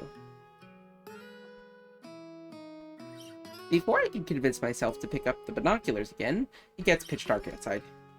I feel terrible, but I have too many versions, and I can't unsee what I've seen anyway. I need to find out what's going on. If I realize that Fukuyama is really an innocent lamb, which I strongly doubt, that's when I'll feel guilty. Maybe I'll even admit what happened and apologize. But for now, this is pure self-defense. Yeah, cool 5. I bring the binoculars closer to my eyes. A pair of lenses are looking at me from the neighbor's window. Of course, they don't float in the air freely, but are inserted into a pair of binoculars. And the one who's holding them is... Fukuyama! It's getting hard for me to breathe. Is it out of shame or anger? This I don't know, as I'm about to explode with both. I slide to the floor under the window with a melted ice cream, like a melted ice cream on a hot summer day. Just how could she do that? How can I do that? How am I going to look people in the eye now? Well,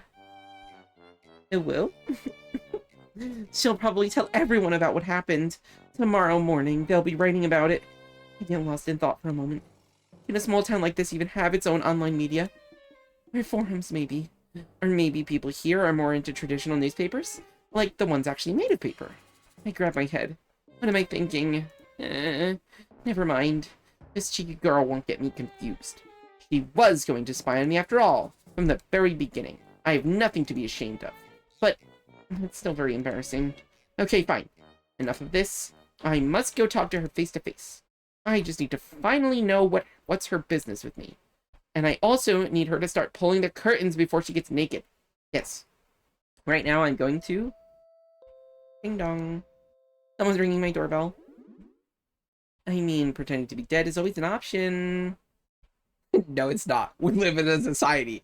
Pull yourself together, June. Yo, we live in a society. I get up and waddle on my wobbly legs to open the door.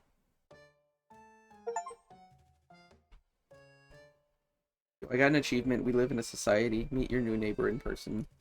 On my doorstep, I find none other than Fukuyama herself, standing in silence. Just a couple of moments of this silent torture is enough to make me yield. I can explain. You should leave immediately. Now that's a twist. I was expecting all sorts of things, but that's just insolent. Who does she think she is? What? No, I don't think so. No way. I had enough time to learn thinking is not your forte. Starting with trite insults, are we, Fukuyama? Sheesh. Just have enough self-respect to come up with something fresh. I mean, I get it. Living up with a big, sweaty wad of money for brains must be real hard. But I tell you what, if you think you can kick me out of my own house, you're dead wrong. So, you're the heiress. Of course, I should have guessed. Is this some sort of veiled insult? Insult? No, not at all. I'm simply stating a fact. You're as hard-headed as the rest of your family. Maybe you're into dark rituals too. Is it dark? What? What are you talking about? Did I call the police, or you'd settle for a mental ward? Really though, is this some cultist village after all? No. That doesn't seem right. A dark mage, miserable as she is, still needs resources. And this one has neither intelligence nor spiritual power. Hell yeah, let's go, boys! Huh. So, could it be she's here by accident after all? Are you even listening to me? Could this clan have degenerated so quickly? Amazing. Listen, I'm sorry I saw you naked. What? Uh-oh. No. That's a bad way to put it. Not actually naked, but half naked. There was a towel. I really, really didn't mean to. I'm sorry. But you're really taking this too personally. You can't just exile everyone who's seen yours. And anyways, it was purely coincidental. You started this, okay? Enough. For your own sake, pack up and leave now. Is that a threat? What if I say no, Fukuyama? What will you do then? You may have this whole town in your pocket, but this house is private property. I'm well aware of that. When my family was buying up these damn houses, there was only one family refusing to sell. Yours. Well, right. Then what's your problem? I don't know what you're trying to do, but I suggest you get out of here for your own sake and so on. What I am trying to do? Don't you get it yet? I'm trying to protect you, you idiot. Protect me? Protect me from what? Did you catch a single word of what I said? This house is cursed. What? Your house is cursed. Fair enough. Am I speaking slowly enough? That's just stupid. Stupid, huh? Is that so? You've been living here for a week now. Tell me, have you seen anything strange in this house? Ren could curse me. True. Well, You have. That's what I was talking about. I don't know what I've seen, okay? It could have just been the lighting, or just the fruit of the curse which your merry little family planted here in our town. Stop insulting my family. Your family has long insulted this town with their presence. I'm only telling the truth about what they were and what they did. You will have to accept it since you insist on staying here. You cannot rewrite history, Yasunori. I'm not Yasunori. That may be so on paper, but to me, you're just another troublesome Yasunori. At least until you come to your senses and move out. Assuming you're capable of doing anything reasonable at all. I'm not going anywhere, period. Just why am I not surprised? Is that all you had to say? I have other things to take care of. Oh, I'm sure you do. Just keep in mind, I'll be covering my windows from now on. I hope you will. I'm about to slam the door shut, but Fukuyama manages to grab on it at the very last second. Wait. Are you tired of having a full set of fingers or something? What I'm tired is you being deaf in both ears. What do you even want from me? You don't like me and it's mutual. Why don't we just go to our corners and each pretend the other doesn't exist? For generations, my family has taken care of this land and all of its inhabitants, no matter who they are. You wouldn't understand, Yasunori. Yeah, I do have a hard time understanding why you have to pick on people you don't even know. Now, are you done with edgy monologues? Anything else to add? For real, though. I have to go. I see a dark entity in this house. It is asleep now, but that won't last. Ever since you moved in, it's getting bigger. It's gaining strength. I cannot name the exact day, but soon it will wake up. So very soon, Yasunori. My ancestors sealed it in this house, so it won't be threatening the town. Those inside the house, however... I feel my heart freeze for a second. You're not telling me you are in danger. You should be inside of this house when it... Should you be inside this house when it wakes up, the curse will haunt you. And wherever you go, wherever you try to hide, there will be no safe havens for you anymore. Spirits? Curses? What is she even talking about? But if she's right, I have to admit that could have explained a lot. Heck no. For some reason, this girl needs me to move out, so she's doing her dirty tricks. I don't know what she's up to exactly, but I'm not falling for it. And besides, I can't. I'm not leaving. You have nowhere to go, okay? So that's how it is. I think my family can provide you with some housing for the time being. I won't take handouts, especially not from someone like you. Tsunori, this is serious. Aren't you going to do anything at all? This is all... It's just nonsense. And anyway, what can I do? Well, considering you don't feel like doing what's right, it's a complicated question. I would like to see the house for a start. And I'd like to keep my house free of shady characters. Shady? What do you call... Fine, whatever. Say what you want, idiot. Well then, all I can suggest is that you keep an eye on your electronic devices and keep a light source handy. Oh, and the windows. Keep them shut at night. Yeah, right. You forgot to mention, don't let maniacs in and carry your phone in your back pocket. Got it.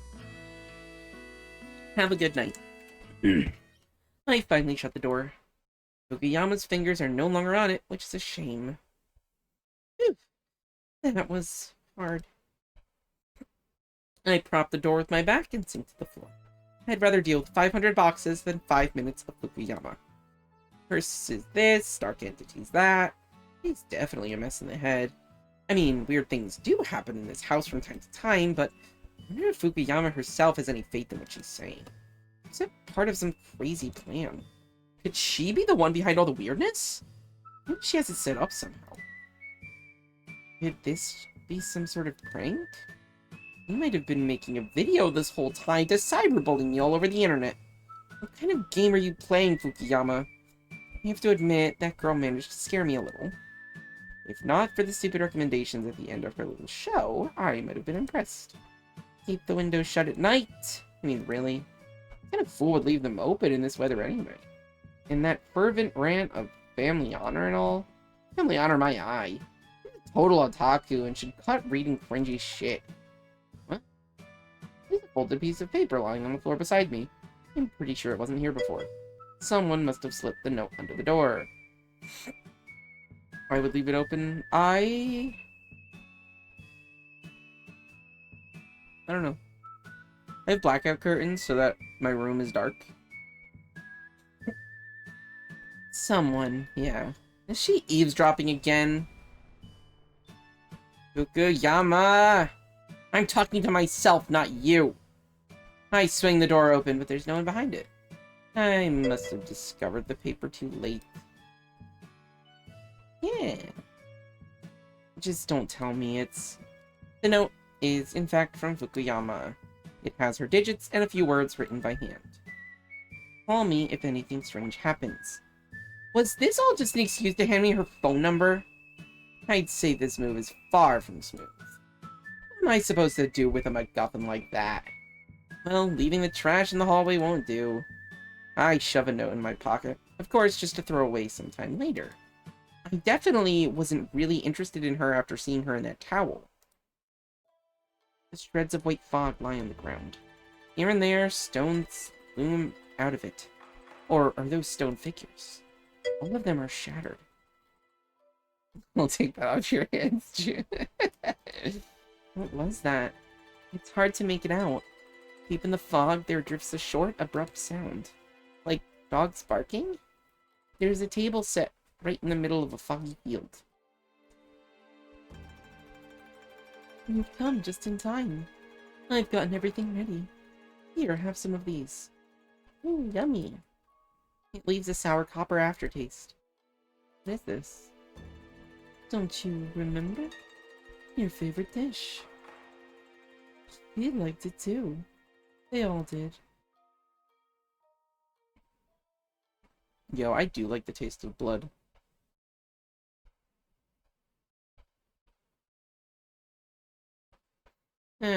Good morning to me. Strangely enough, Fukuyama doesn't appear at my doorstep or outside my window anymore. It's only when I glance at her glowing windows, totally by accident, her presence gets obvious. That girl, though, she could be living anywhere else. She could even leave this town, I guess. Whatever silly game she's playing, I wonder if it's really worth it. Yeah, that's definitely not the kind of neighbor I was dreaming of. Well, there's nothing I can do about it anyway. At least she's staying away from me. That's her way of being nice, I guess. The weather is being nice to me, too. The sun is peeking out from behind the clouds more and more often. That means I don't have to spend half a day digging the yard out from under the snow. The townsfolk say the thaw is temporary, but I'm still happy to have it. Nature rejoices with me and comes to life little by little. Huh? The birds! Aw, they're so cute! Oh, just wait a bit. I'm sure I had a bun left over. I carefully open the window and feed my joyfully chirping neighbors. They are a little shy, but they pounce on the meal as soon as I step away. Aw, that's the reason why people like it here near the woods, I guess. In fact, life here doesn't seem to be half as horrible as I thought. I must be getting into it. Oh? Now, what is that over there? High up on the wall, just below the ceiling, there are some dark streaks. My Japanese cousins. Yeah! Birds. I don't know if you've tried avian, but birds are illegal here. Only birds. Also, there is an ad happening in 30 seconds. High up on the wall, just below the ceiling, there are some dark streaks. Something like smudged soot, I guess? I must have missed it when I was cleaning up. Oh, come on. What is this place? A portal to the dirt world? When I finish cleaning up, the birds are still romping on the windowsill. I'm ad-free. Hell yeah! Me too. I sit down on the bed and watch them fuss. Gradually, my eyelids get heavy. I don't quite notice the moment I doze off.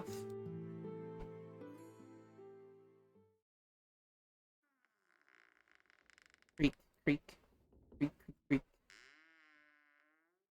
Or shit, it's been a week, I think. This is how the game started. What? The room is cold and dark, except for a hazy cloud of moonlight floating over the floor. Creak, creak. It's freezing in here. Was that... It's not me, I promise. Sound is coming from downstairs, from the ground floor. Old boards creaking. I slowly get up. The floor beneath my feet is ice cold and shiny, like the surface of a frozen lake. But I'm not going to put on those slippers.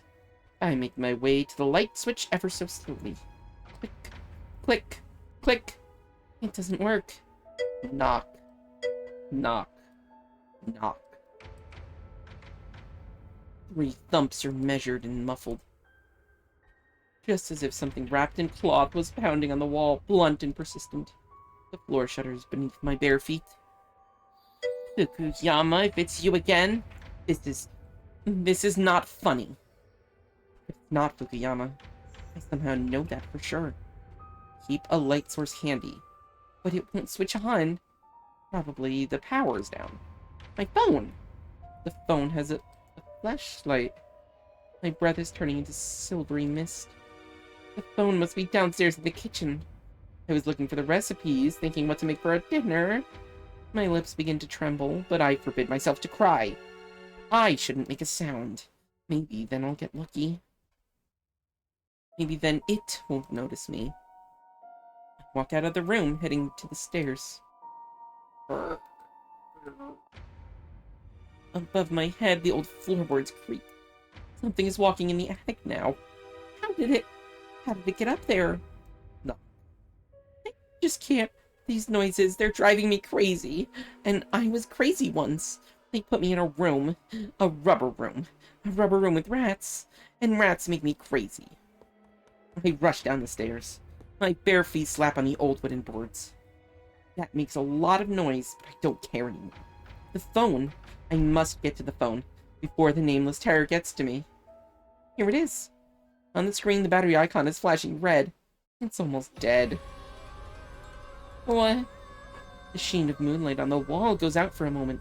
Something whizzes past the window. Something big. Keep the windows shut at night. I fed the birds before it blacked out. The window on the second floor must be open. I rush back up the stairs trying to turn on the flashlight, but my fingers just won't move. The window frame slams shut with a screech. The glass is rattling. I grab the curtains to draw them shut. But at this very moment, I catch a glimpse of the blackness gathering outside the window. I rush to the side and press myself against the wall. I do not want to see this. Knock. Knock. Knock, knock, knock, knock. It's showing fast on the window glass. There will be no safe havens for you anymore. Let me in? It said let me in, backwards. Open. It said open backwards. You heard a completely different word before you corrected to shuts? Huh? Kits? Let me in. Open. If only I had listened to Fukuyama. Fukuyama, her note is still in my pocket. I dial the number from the crumpled paper. What pocket? She's not wearing She's not wearing pants. My face is wet with tears. I no longer have the will to hold back. Save me. Please. Help. The flesh pocket. Yeah. Yasunori. What's happening? Where are you? In the house on the second floor. It's trying to get me through the window. Please save me. Fukuyama? The screen is black. Dead. The battery's dead too. Did she hear me? Is there enough time before my phone shut off? My fingers are white and ice cold, but I turned the damn thing to... Turn on the flashlight. The window glass shivers. It's clinking, breaking into a high-pitched scream. Why do they refer to each other as different names? Fukuyama is actually her name. Yasunori is her is her family's name. I clamp the power button on my phone. Come on, please, just one flash. Let me in.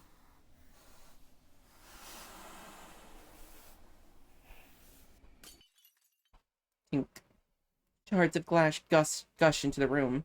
I squeeze my eyes shut, thrusting the phone out in front of me. Yasunori. I carefully open my eyes. The same old room is in front of me. And the same window is behind me, but this time there's no monster trying to break in. Fukuyama is standing in the doorway. I can't think straight and simply rush to her. Tears just keep running down my cheeks, and I can't do anything about it. They always speak backwards. Survive the window scene. That's the achievement I just got. Why do they always speak backwards? Fukuyama. That was horrible. This house is horrible. What did you see? Where did it happen? I try my best to answer, but the sound I make just won't form into words. Every time I make an attempt, I end up crying even louder. There, you'll be fine. It's okay now. I sob. It was just there, and I fell asleep. In the window, I just wanted to feed the birds. There, that's better. Take a few deep breaths. Breathe in and out. You do good. Now let me go. Eh? Suddenly I realized I've been clenching to Fukuyama this whole time. Like, oh, okay, I guess she's wearing shorts. I didn't realize these were shorts. They definitely don't have pockets. Well, like, very tightly. Oh. Sorry. This is embarrassing. I don't want your apology. Just don't do this again. Okay. Feeling shame appears to be more productive than doing breathing exercises. My brain is functioning again. Now I see Fukuyama is flushed and breathing heavily. I also notice she's holding some weird cane. What's she gonna do with it anyway? Beat the monster so hard they went back to the underworld, or whatever the hell they come from? Well, yes, it does sound like her. So, the house is awake now. You fool. I told you to leave. You did, but how would I know? What would you think if someone tried to kick you out of your house all of a sudden? How was I to know he really existed? He? Who's he? The ghost of the one-legged person. Yes! I saw his footprint in the dust, but I thought someone was playing a joke on me. And then you started spying on me, and First of all, I wasn't spying. I was observing. And as for the ghostly person, did you actually see him? No, of course not. I think I'd be talking to you now if I looked right into the eyes of the horror itself. Then what makes you think it's him? Well, it's intuition. Who else could it be? I see. What am I supposed to do now? This person will find me. He will follow my trail. He'll be jumping after me on his only leg. Wow, go easy on whatever pills you're taking. Fukuyama flicks the switch. So, we have a blackout here, hey? This has happened before. I think I can fix this if the wiring isn't burnt out. But I'm not going anywhere alone. Otherwise, he'll...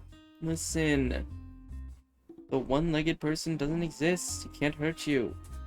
How do you know? I can see it. See what? I don't see anything. It's not surprising. That's because you're a dark mage. And a lame one at that, Yasunori. What?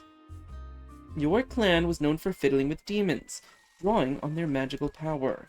My clan, however, have hunted the spawn of evil since the dawn of time. We see dark entities, and we don't need any rituals to do so. As a member of the Fukuyama clan, I have inherited the eyes of a hunter. And you seem to be the proud heir to a thick headbone. Oh well, I guess that's how evolution works. Hey, I'm a human being, and I have feelings, you know? Well, I'd say your uselessness has its merits. You're no more dangerous than a blind kitten, so I won't have to destroy you. A nice bonus, is it not? Just how do you manage to be this obnoxious? At this point, I deeply regret calling you. Is that so? Just say the word and I will leave. You can handle this on your own. Oh wait. Aren't you supposed to, like, protect everyone in this town? Well, there's a lot of people, and I am but a single person. What if someone else needs my help? Maybe I should start helping people who possess the ability to be grateful. Just for a change. Yeah, about that. Actually, before you got nasty, I wanted to thank you. I should say your idea of gratitude is quite peculiar. Hey, stop interrupting me, or else I'll completely change my mind on saying anything nice to you ever. Anyway, thank you for saving me. I wasn't sure you'd come. Honestly, at that moment, I wasn't sure anything at all. I wasn't thinking anything. I was terrified. Okay. Just to be clear, I didn't really have the opportunity to do anything. What do you mean? When I got here, all I saw was you. Just me? I mean, you say you didn't banish that thing? No. Yasunori, do I really have to say the same thing 10 times? What is she getting so worked up about? Anyway, I guess it's better to bite my tongue for now. Fukuyama is unbearable, of course, but I really need her help. Like I said, yes, you were alone in the room.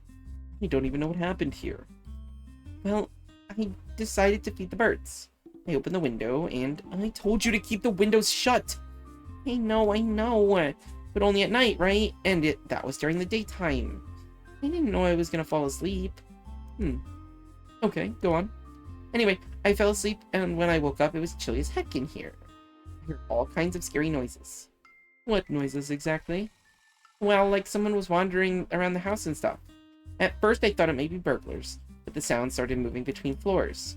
How do I put it? Sort of jumping? I see. The lights didn't come on, but I remember the flashlight in my phone and ran downstairs to get it. Leaving the phone in random places in your situation. I question your sanity. I'll just pretend I didn't hear that. Anyway, when I came back here, there was something outside the window. I tried not to look at it, so I don't know what it was like. It spoke to me. And then it broke the window and the shards. It can't be! The window is intact! But I'm sure I remember. I'm not lying. I believe you. I know what I saw. It was just like that. Wait, what? Do you really believe me? Yes. But I don't think that was what happened. But, like, you believe me, but you don't? That's one way to put it. I believe you've seen certain things, but that doesn't necessarily make them real. Is that clear enough? Well, yes. I don't understand anything, but no way I'd admit that to Fukuyama. And what happened then? Well, not exactly then. Before the window, shattered, I called you. The phone went off right after the call. I tried to turn it back on, and the next thing I know, you're here. Now that I think about it. It's like you got here seconds after we talked. Indeed. But how? I was on my night patrol. What do you mean? No way. I mean, all this time I haven't seen Fukuyama because... Fukuyama, please don't tell me. You spend nights wandering under my windows? No, not the whole night generally. I usually take watch from about 3 in the morning until the dawn. Those are the most dangerous hours. Yeah. There are no safe havens. No peace for me anymore. It's creepy. It's disgusting. You're acting like a complete pervert. Oh, come on. Says the girl who groped me the first chance she got. I didn't grope you. Well, of course. That's the reason why I still have your face stamped on my chest. I have very delicate skin, you know. It's not like that. I'm not listening. But, wait a minute.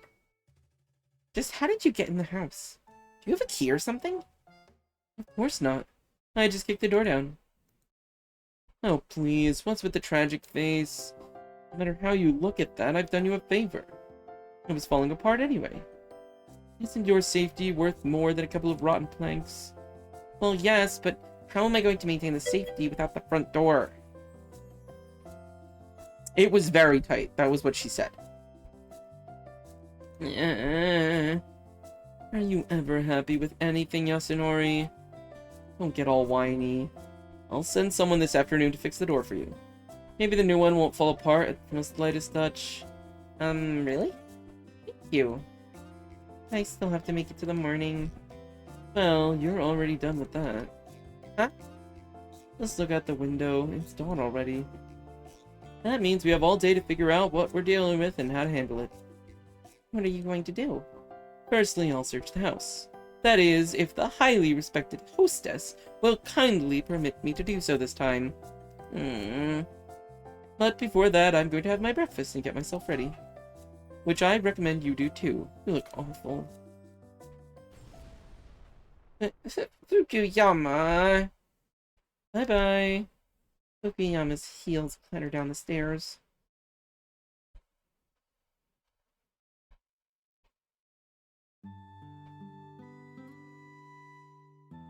As much as I'd like to get into a pointless confrontation with Fukuyama, I still have to follow her advice.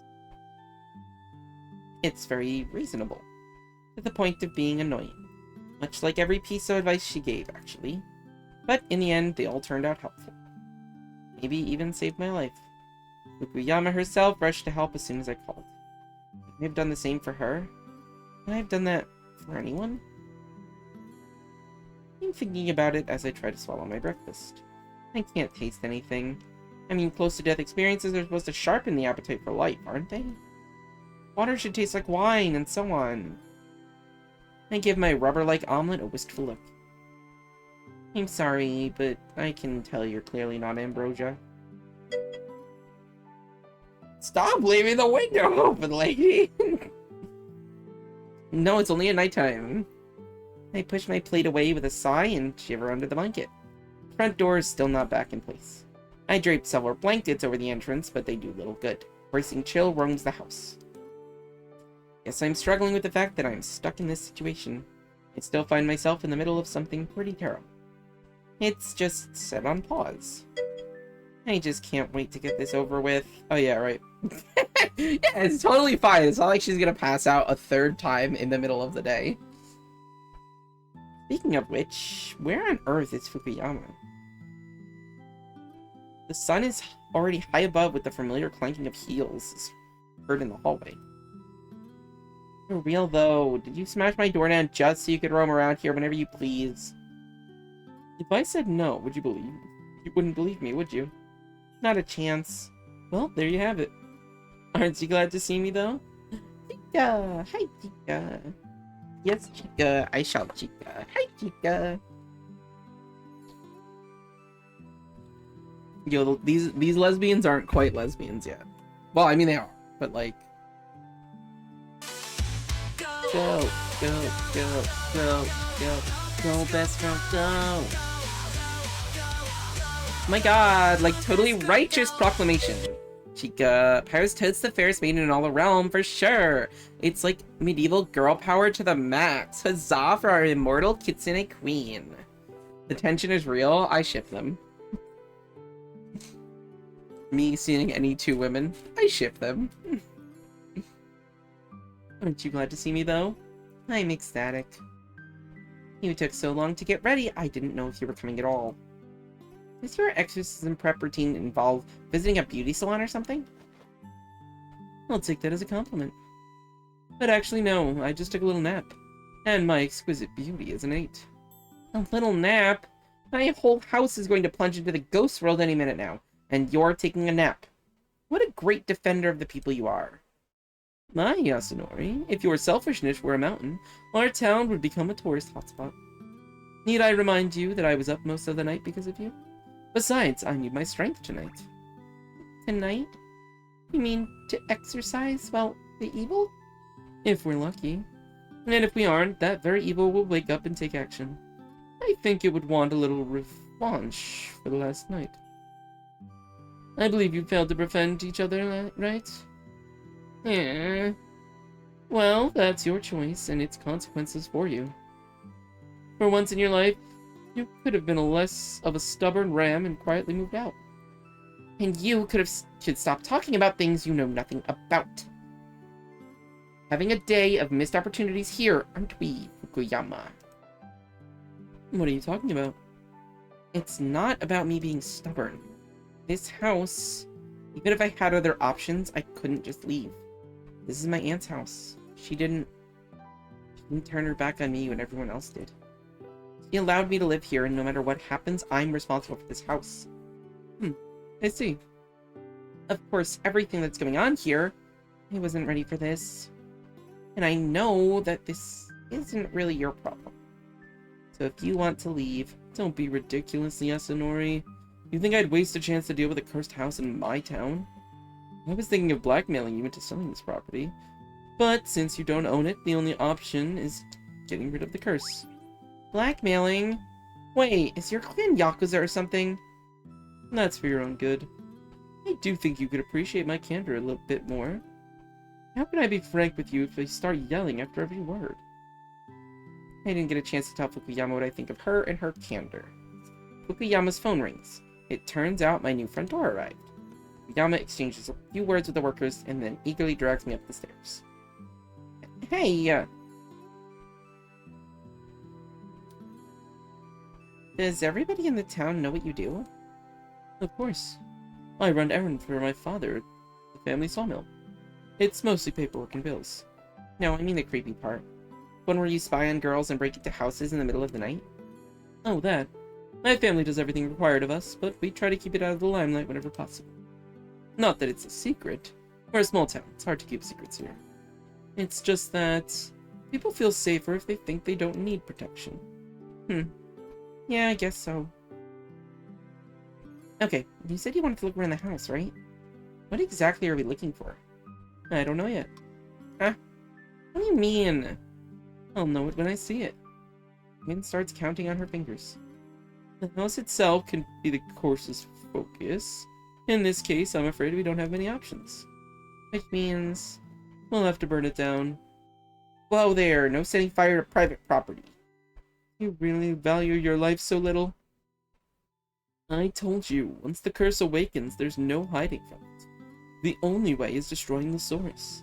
Fukuyama cray-cray enough to actually set my house on fire? This won't do. I'll call my aunt and explain everything to her. Well, more likely try to explain something at least. But what? And how? A week ago, I wouldn't have believed a word of it myself. Okay, I really do hope it won't come to that. Yeah, fire is dangerous always. Even though it's so cold outside, it could easily get out of control and spread to other houses. Can you at least pretend to have sympathy for me? You?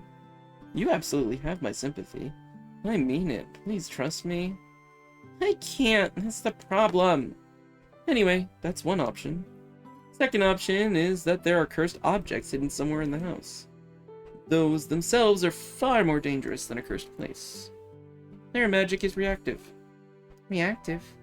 What does that mean? Well, if you disturbed a cursed place, sooner or later, the ghosts will have you. And if you disturb a cursed object, it's basically the same. But first, your arm will shrivel off. Well, it might not be an arm. What? What if I've already disturbed a cursed object in here? I don't think so. You didn't break any walls, did you? No. Didn't take the floor apart? Didn't look for stashes in the ceiling? Not as much. You should be fine then. Your arm will stay with you. For now. Why did you have to say this? Anyway, unless the caster has a reason to harm random people and carry the curse far away from where it originated, the cursed objects will be well hidden. Wait, does it mean you're gonna tear down the walls and rip up the floorboards? If necessary, yes. Is there an option where you don't wreck the house? How about walking around with a witching rod or something? Or maybe try that magical vision of yours. Suddenly, Bryn is right beside me. Very close, almost touching. I think I see sparks flickering in the dark depths of her eyes. Listen, if you're going to teach me how to... Okay, I'll keep quiet. Sorry. I really didn't mean anything. Bryn looks at me for a few long seconds. She has a strange expression on her face that I find hard to understand. She seems angry, but... I don't want to get my hands dirty if possible. But here's the problem. I don't know what kind of magic your ancestors practiced. Specific spells, rituals. There's no use asking you about it, is there? I frantically shake my head. I don't know anything. I thought so. Are you sure they really, well, did magic? Well, I don't know. Are you sure a monster tried to climb through your window? Yeah. I thought my ancestors could be some kind of hillbilly witch doctors. Do you know anything specific about what my ancestors did? Yes, but not much. The Yasunori clan had a close connection to Yako. Yako? They're also called field foxes. It's a type of kitsune. A bad type, so to speak. Extra bad. Hey Melly, what's up? Huh? Are you okay, Yasunori? Eh? You look quite pale. Nothing. It's okay. Haha. Hi, Melly. How are you? I'm good. We are lesbians. The first lesbian game broke and also was very difficult to read. And this one has ghosts. It's just that... Do kitsune really exist?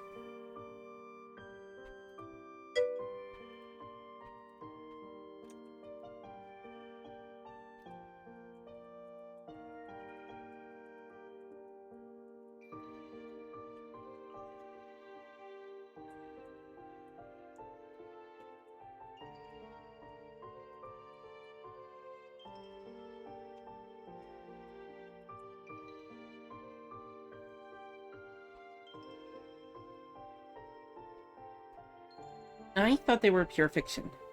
And they are. Nowadays, they're nothing but mere fiction. But at some point, they were the vice that roamed the earth, living amongst humans that were no more than playthings to Yako. How are you, Melly, by the way? Gradually, we managed to get rid of them. Yet, off the beaten path, away from the attention of powerful exorcists, they held out for a long time. Just a couple of 100 years ago, there was a large kitsune nest in our forest, just outside of town. Those were the ones the Yasunori bonded with. Probably through some kind of pact. That's good. Foxes love pacts. Is that why? I thought it was autism. Really? Rin shrugs her shoulders. That's what my family chronicle says. The dates are not very accurate, but the overall picture is clear. And why would the Yasunori want a pact with the foxes? I'm more interested in why the foxes would want a pact with the Yasunori. As for the Yasunori, the motives are pretty obvious. Eh? Or are they not? Okay, I should have probably gotten used to this by now. Basically, power and money. Foxes has powerful magic, especially when it comes to causing harm. You want a neighbor's crop to fail so you could sell your own at an exorbitant price? There you have it. Or maybe you want a stiff neighbor turn pliable. Just set their house on fire with some Yako magic. I feel stifled. Did my ancestors do such a things? And am I really? That sounds awful. Yeah. Anyway, the Yasunori were not very popular with their neighbors. I think now you can understand why. You do understand, right? Just give me a break, will you, Fukuyama? I'm not trying to... Well, now, I didn't think it was so bad. I didn't know anything about this. Part of my family's history. I feel sorry. So very, very sorry. With all this being true, how can I... Rin touches my shoulder. Hey. You may be an Asunori, but you weren't here when all this happened. You are only responsible for what you're doing right now. That's strange coming from a girl who keeps talking about her family's honor and responsibilities. This is different. But... Thank you, Fukuyama. You're welcome, Yasunori. Maybe now you'll be whining a little less? I'm not Yasunori. My name is June. Just June? Yes. Okay, just June. I guess you'll have to call me Rin then. And you'll also have to move the furniture or we won't be able to find anything. It's hopelessly dusty in here, and I refuse to lay a finger on anything in this room. My, do you ever clean up? Hey, I've actually been doing nothing but scrubbing this house from top to bottom since I moved in. Too bad. You should try harder then. Have a little respect for someone else's property. I still haven't set it on fire, isn't that enough? Anyway, it's time to cut the small talk. Get to work. Let's try here. How about here? Behind the closet? I'm going to die. Go ahead, think of it as an exercise. Just look at your sides. My sides are just fine. They sure are. Now move the closet. Spiders! Yasunori, remove the abominations immediately. Is the fearless Onmyoji afraid of the little spiders? Yasunori, you wouldn't dare. You're making a big mistake. I'm warning you. I forbid you. Look how cute they are. True. We go from room to room, and, well, in short, we turn everything upside down. I try to keep things tidy as much as I can, but Rin's destructive potential is really impressive. Several hours pass like that. We find nothing strange. I'm so tired. You don't say. It's terrible. You didn't do anything. I was thinking. Intellectual work is very exhausting. Why don't we switch jobs? I'll be pointing at random heavy objects, and you'll be dragging them back and forth. Absolutely not. It's getting dark. Is it getting dark, or am I blacking out? We still haven't found anything yet. His expression darkens. Seems like we have to tear down the walls after all. Way around it. We have to make it through the night. Tomorrow I'll call the wood. The sound of crashing wood is almost deafening. She's flailing her arms. Rin is awkwardly balancing on one leg. The other one disappeared half deep into the floor. It's okay. I felt something in this direction. Look, there really is something here. Rin bends down in the hole in the floorboards and pulls out something rectangular covered in an even coat of dust. Look. I get closer, making sure not to touch it. I mean, I still need my hands. Maybe you should have been the one moving the cabinets after all. Floor doesn't collapse under me at the very least. Did you say something? Nothing. Rin moves to a safer patch of floor and returns to her find. She's slowly flipping through the pages with a very focused look on her face. What is it? I don't know yet, but maybe we won't have to take the house apart. I need to study this finding closely. Can I see it? No. It may be dangerous. I sense there's something wrong here. Just leave it to me. Chances are this is just what we're looking for. The book looks very old. I mean, I'd like to take a peek, but I guess it really can be dangerous. Dangerous items are better left to the professionals. I've been in too much contact with the Beyond lately. Okay, but isn't it dangerous to grab such things with your bare hands like that? Oh, are you worried about me? Not at all. Baka? I just don't want you to accidentally release some demons from centuries of imprisonment. I have enough problems here as it is. Who do you think I am, Yasunori? I don't do anything accidentally. Oh, really? It was your plan to get caught staring in my windows. You're a great tactician. This is completely different. Stop annoying me, Yasunori.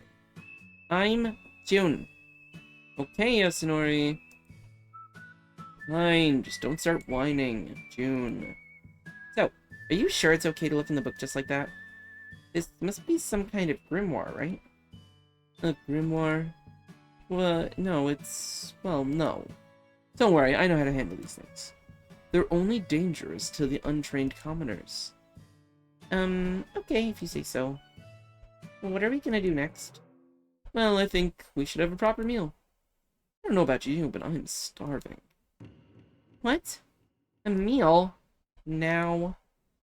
Can you see where the sun is? Because I can't. That means it'll be night soon. The great darkness is coming. Hungry monsters will rise from their accursed damp graves and drag me into the cold abyss of eternal gloom. Yasunori, you're overdoing it. We are doomed. She doesn't even hear me calling her Yasunori. Hello, Earth to June, do you copy? You're right, night is coming, which means we're going to need our strength. There's no use panicking. We should do our best and prepare to face the evil. I don't fight on an empty stomach. Are you ready to lose your only protector? I guess you're right. A hot meal would be really nice. Great. I hope at least your kitchen doesn't look like a dusty mess. Just because you didn't have time to make it one.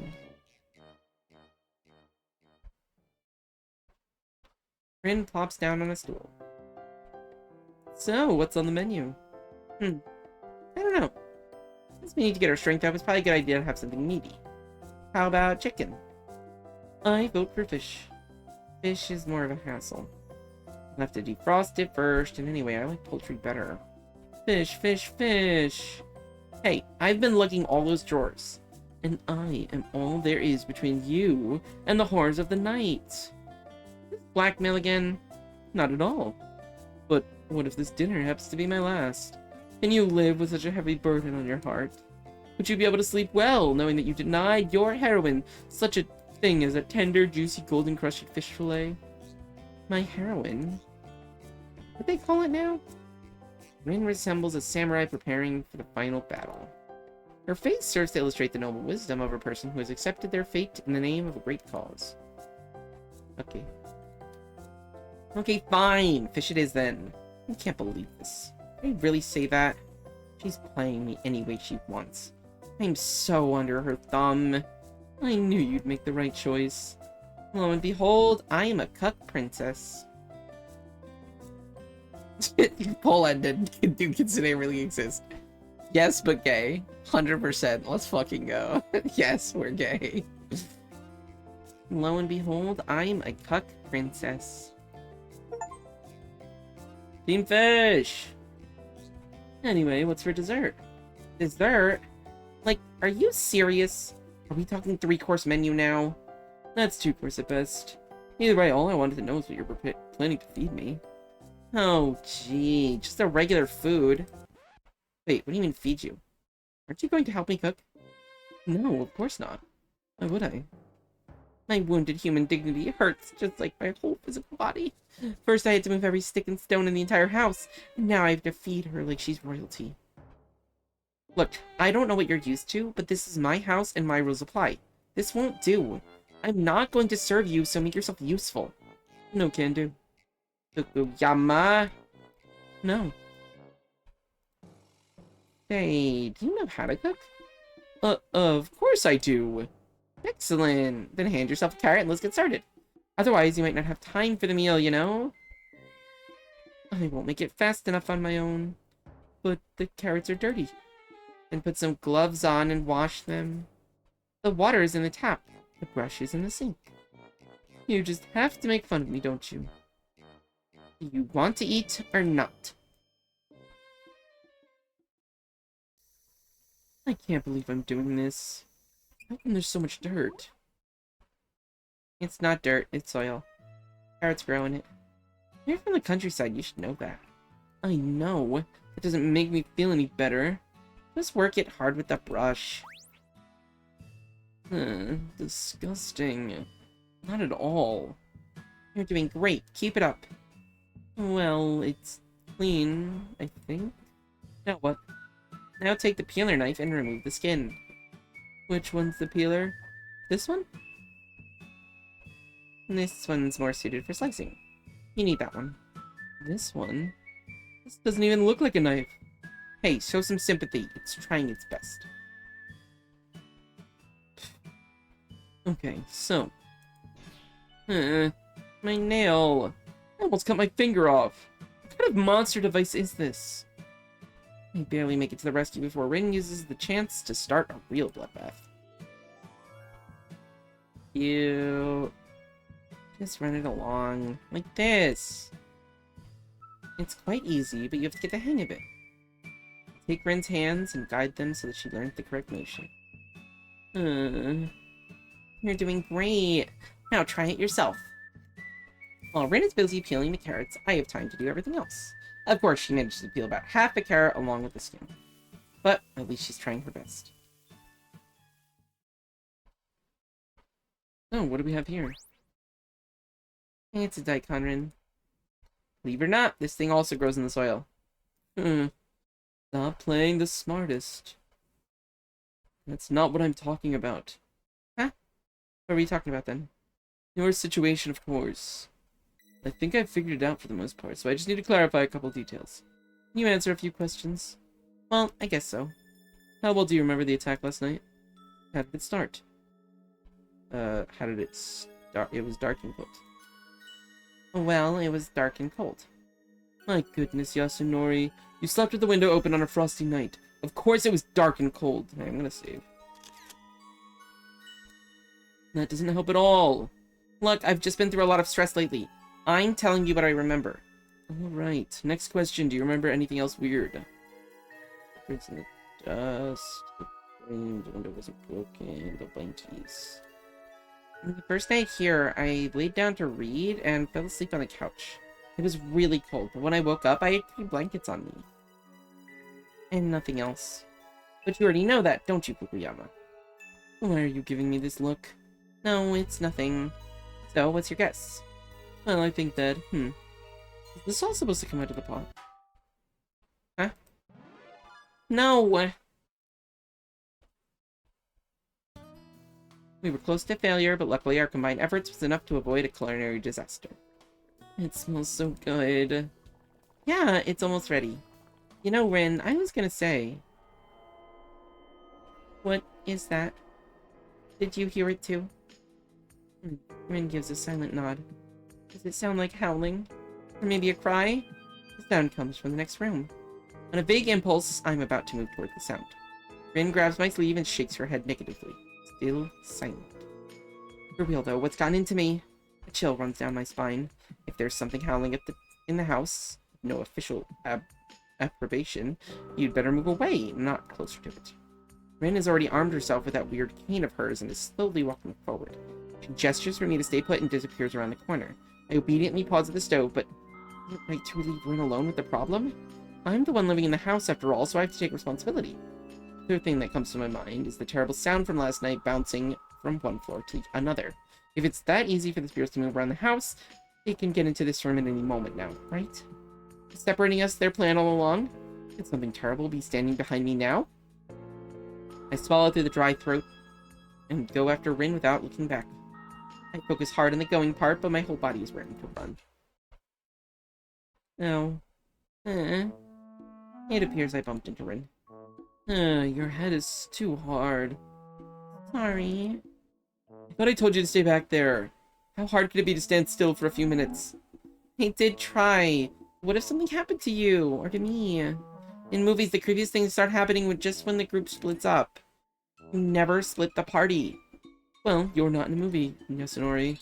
In reality, the creepiest things start happening when people don't listen to the sound advice. But nothing happened. Exactly. You could have waited in the kitchen and not tried to break a hole in me with your overly developed cranium. How was I supposed to know what would happen? These sounds are so eerie. I look around warily. Everything seems perfectly normal. Did you find out what it was? Rin shakes her head. No. Maybe the locals didn't like my traps. Traps? I'd put some paper talismans while we were searching the house. Actually, I'd magic steal the crap out of this place, but unfortunately I don't have a paper mill. I had to limit myself to the most dangerous spots. Wow, I didn't even notice. The true champion of the good acts efficiently but quietly. And before you say anything, Yasunori, I know what you're thinking. If you remind me of the window story again, I'll poke you in the side with this thing. And that hurts. Does that cane of yours do something magical? Did you just call a cane? This is my spirit sword. An ancient artifact passed down from generation to generation from one noble hunter to another. Just the sight of the sacred blade makes the demons tremble and dark spirits flee. Okay, so you were going to poke me with a friggin' sword. Nice move, champ. It's sheathed, Yasunori. But I might change that for you if you insist. Suddenly we hear something crashing. This time the sound comes from the kitchen. Damn it! Now we're both rushing to the source of the sound. What is this even? The kitchen looks as if Rin personally conducted a search there. Or as if a hurricane had passed through it, which is essentially the same thing. And all the lockers and food packages are open. And there are some plate shards on the floor. The most surprising part is that nothing else is broken. Look, there's a trail of sauce from the stove across the room. Someone must have paid a visit to the pot for our dinner. We can't let her get away. Her? I run after Rin. The trail of sauce on the floor is scattered, but Rin somehow finds the right direction in just a couple of moments. But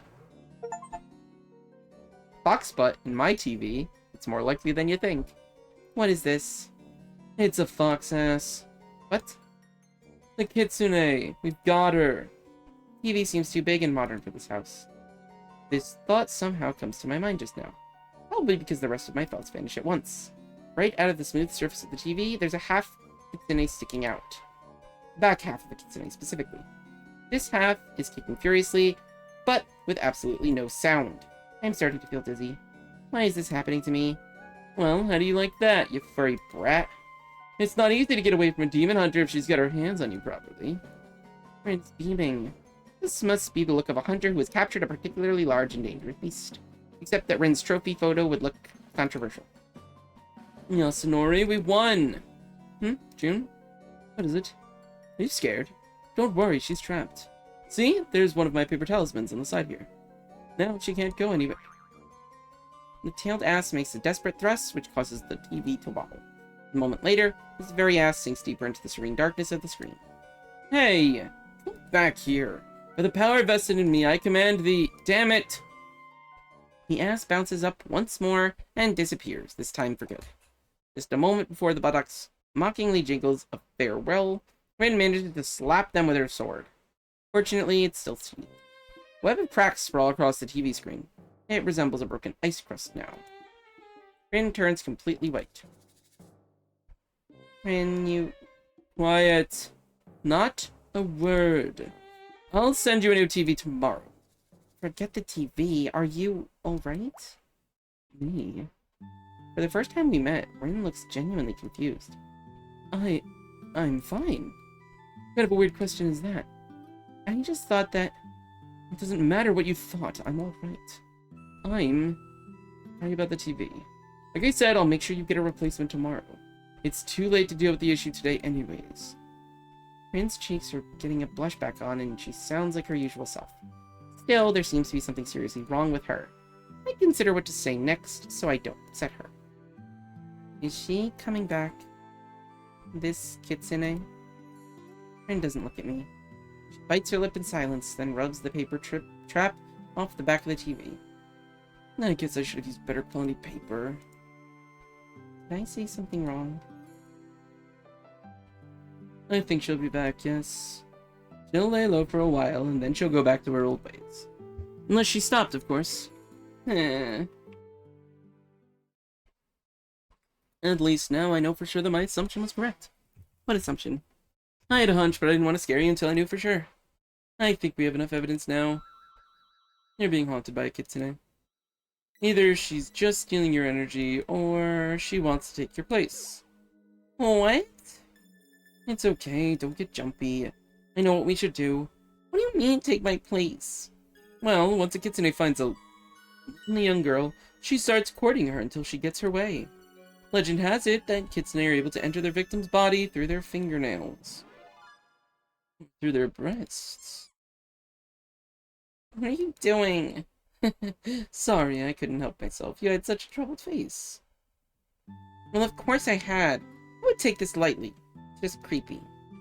Rin shrugs. It's nothing special, just the usual Kitsune shenanigans. They're dangerous, I told you.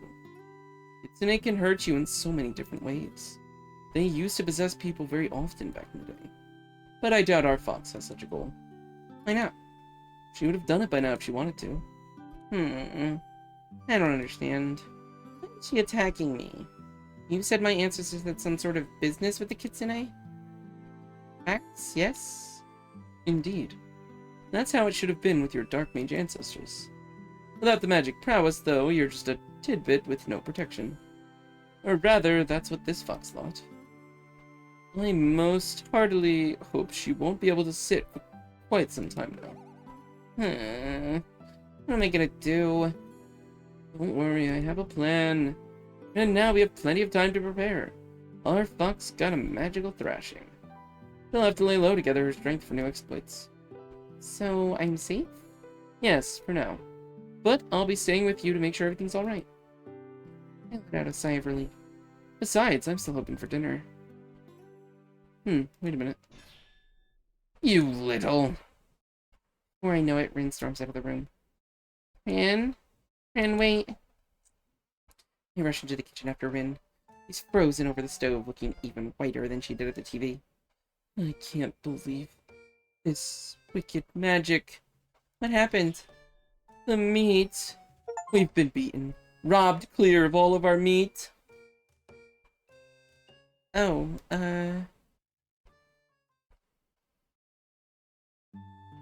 We spent the rest of the evening cleaning up the kitchen and trying to cook something with the ingredients that survived the mayhem. Ren no longer complains, and I can tell she's really trying to help me as much as she can. She's doing great, at times, but all in all, we somehow manage. When it's time to do the dishes, though, Ren disappears. I decide to resign myself to the fact. I mean, she must have done more housework today than ever before in her entire life. Phew, I guess that's the last one. I put the plate back where it belongs and can't help but listen to my surroundings. It's quite dark outside. I don't even want to look at the clock so I don't get upset. But just as Ren promised, the house is completely silent, and the silence doesn't seem ominous. To get it over with and finally calm down, I decide to go through all the rooms. Oh, there you are. Ren is sleeping peacefully on the couch. I quietly walk closer, trying not to disturb her. In her sleep, my self-proclaimed protector looks completely innocent. Her eyelashes flutter slightly, her breathing is deep and even. She's wearing all her usual clothes, and clutched to her chest is the same strange book we found under the floorboards. Ren must have laid down to read and fallen asleep. She's probably exhausted. Although Rin is fully clothed, the house is chilly and could get even colder in the morning. I get a couple of blankets and carefully cover her up. Rin doesn't seem to notice anything. Her lips are slightly parted, and she's still breathing deeply and evenly. As I lean over to straighten the blanket, I sense the delicate floral scent. Is that her perfume? It's a strange thing to admit, but even though the scent is delicate and rather sweet, I think it suits Rin very well. He may have a terrible temper. She sure is very cute when she's not busy destroying my self-esteem. I smile to myself and smooth the blanket near Rin's face until my hand touches something hard. It's that book. Maybe I should put it away. Or should I take a look? Just a little bit. No, don't fucking look at the book. I think it's better if I just leave. I don't want Rin to have any weird ideas about me. Of any kind. Besides, I can barely stand myself.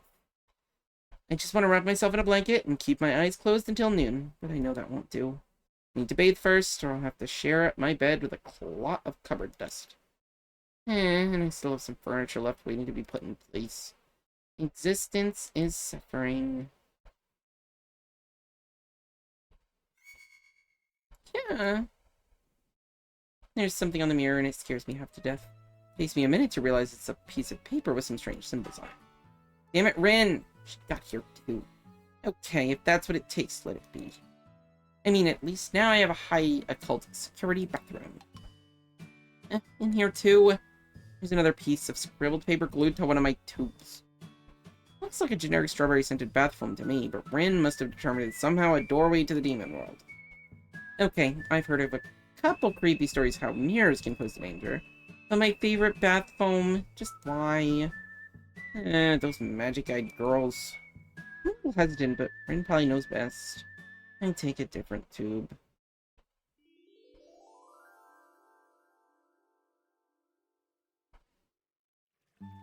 It feels so good. As soon as the foamy water touches my skin, the worries of my day recede. So warm. I fill the tub with hot water and whip up a pile of scented foam. The water makes my body feel nice and light, and my strained muscles finally relax. The air feels thick and viscous because of the steam. The room gradually fills with a soothing herb fragrance. I carefully rest my head on the edge of the tub. I better not fall asleep right here. My eyelids are growing heavy. I give in to a moment of weakness and get enveloped by pleasant sensations throughout the body. For a while, I just listen to the tiny bubbles of foam crackling. The cozy emptiness in my head slowly begins to fill. Kitsune, huh? Who would have thought they existed? I open my eyes and stare at the white ceiling. If only I had known, I would have never... Oh, what's that? Turns out that the ceiling is not entirely white. There's something on it. Another stain? Maybe the roof is leaking. Never mind, I'll clean it up tomorrow. Oh well. Work in this house never ends. The lights are flickering. Great, now it's the... Suddenly I feel movement. A strand of hair clinging to my back slides down, as if something heavy were hanging from it. Another one slides down my shoulder, crawling to my collarbone. I realize that...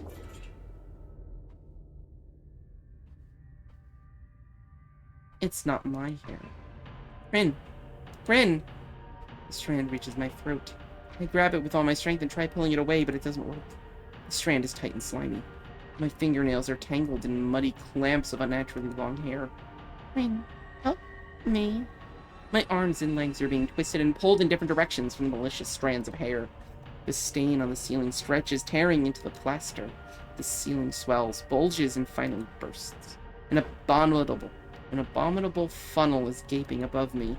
A black, hungry maw that's going to devour me.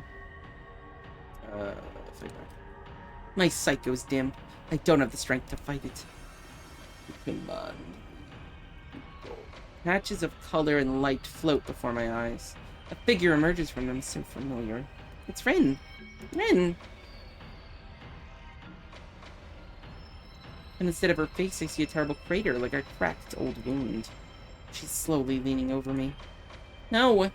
I'm trying to pull away with the last of my strength. My hand bumps into something. I grab it and throw it at the monster. It seizes me. It's okay, it's okay. I'm here, June. I open my eyes. Rin is beside me, her face perfectly normal. We're sitting on the bathroom floor. There's that weird fragrance. I have water streaming off of me, flooding the floor. I have to wipe it. Rin covers me with a large towel, blotting the water, and suddenly pulls me close to her chest. Don't worry about it. Rin, let's get out of here. Can you walk? I think so. There are little pieces of something crunching underfoot. Bath salts. There's an empty plastic jar by the door, and Rin kicks it out of the way. I sit down on the couch. I'm starting to shake. Rin wraps something around me, squeezes my hand. You're really cold. I'll make you some tea. Okay? I nod. Rin glances back at me a few times, but eventually leaves for the kitchen. I feel like a long time has passed. Rin doesn't come back. I look around the room as if seeing it for the first time. All the things are in their usual place, but everything seems somehow unfamiliar. Maybe just surreal? What a strange feeling. I find a bundle of my clothes on the couch. I tidy myself up the best I can, then I go looking for Rin. When I walk into the kitchen, Rin is standing by the stove. Rin? Huh. Sorry, I was lost in thought. I'll do everything real quick. I'm sorry, I know I've let you down. This time too. Rin, what is it? Isn't it obvious? I'm worthless. What are you talking about? Rin sits down on a stool. All this time, I've been lying to you. Lying to my family, to everyone. What do you mean? I don't have any magic. No hunter's eyes either. I can't see or feel anything otherworldly. My parents hoped I had the boon of our clan, so I thought I couldn't disappoint them like that. That's why I started lying. I wanted to be special. I wanted to live up to the expectations, to deserve being what they thought I was. So I studied. I tried my best. I was hoping that if I worked hard enough, if I learned enough, my magic would awaken. I was hoping that I would be able to obtain the right to stand alongside my ancestors, to serve my cause properly as I was supposed to. But the truth is, I don't have any magic. Never had it and never will. All my knowledge comes from books, and all I'm good for is pretending to be a real exorcist. I am a fake. And when you came to town, I came up with a new lie. This time, I was lying to myself. I was able to convince myself that if I were close enough to the source of dark magic, my powers would finally awaken. But it didn't happen. And it couldn't have happened because I'm not gifted with the power. I should have come clean the minute I realized how serious your situation was. I should have, but I couldn't. Because doing so would mean I admit to you and to myself that I was worthless. But you just saved me in the bathroom. You saved yourself. When you split the salt, the spirits calmed down somehow. The truth is, I'm not even sure why that happened. I'm sorry, Jin. I really didn't want anything to happen to you. I have to say something. I understand that, but I need a minute to pull myself together. It's okay, Rin. Maybe we don't always get along, but I know you didn't mean any harm. Are you not mad at me? I shake my head in silence. But why? How? How can you say that after everything that's happened? I was really scared. I still am. But I'd be a lot more scared if I were alone. But what? Every time I need help, you come.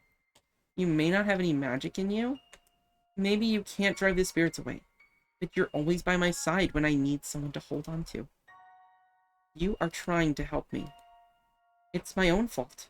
You've been trying to warn me from the very beginning. I'm the one who decided to stay in the house, right? And then you came running in the middle of the night when I called, even though you knew better than I did it would be dangerous. You are brave, Rin. You are real.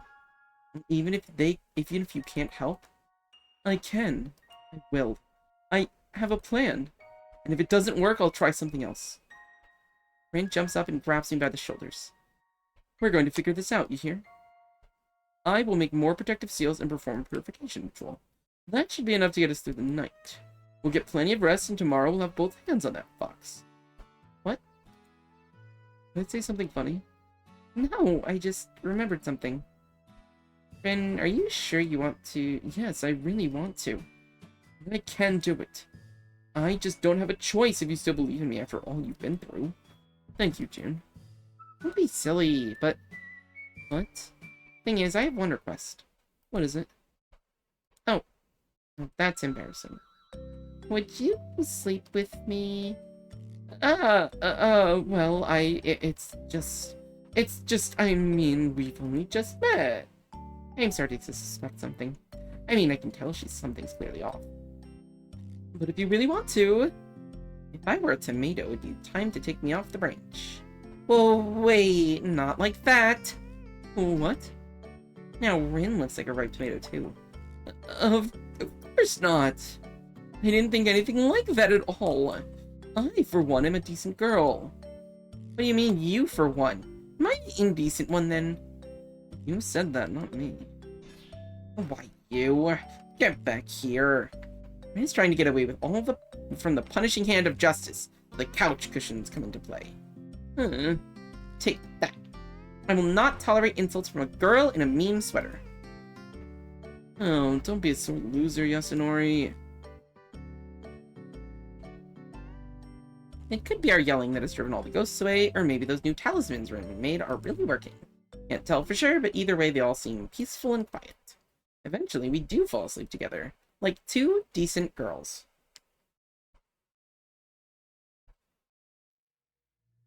The dark, hot water gently envelops my skin, while white steam rises above the surface.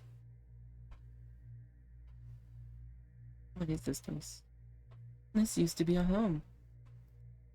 Say, do you want to know the truth? Once there lived two families in the same village, both rich and respected. There was also a third family who lived in the forest. Their riches were autumn leaves, and respect was their treat. Come summer they pranced in the fields, and where they did, the crops grew plentiful. In winter their strength waned, and they rested in a wondrous palace, the entrance to which was kept secret. Only one of the village families was worthy of that secret. But the second family wanted to know how to get into that palace too. And so they decided to arrange a marriage between the two families to get what they want. Before the wedding, the bride said to the groom, "If you love me, tell me how to enter the forest palace." It was winter. Why are you telling me this? Look. The water is red. Why is it red?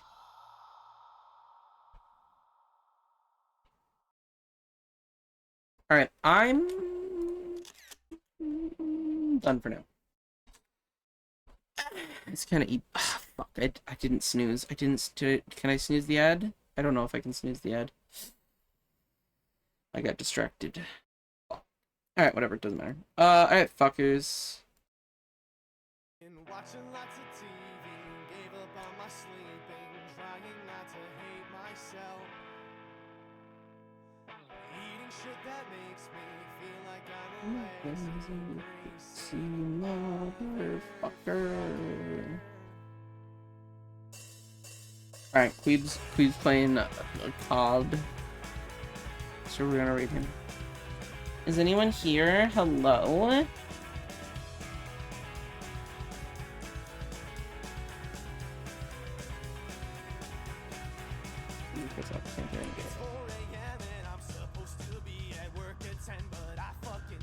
Alright, fuckers. I'll see you on Sunday probably for some bullshit or whatever. Foxy Zombies! Sovereign of Sushi has arrived with their empire. We're here for good vibes and better sushi. Fun fact, zombies love California rolls. Huh. Weird.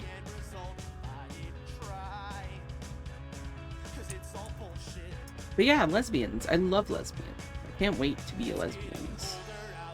Okay, have fun. I love you guys, and I'll see you on Sunday probably. Bye-bye.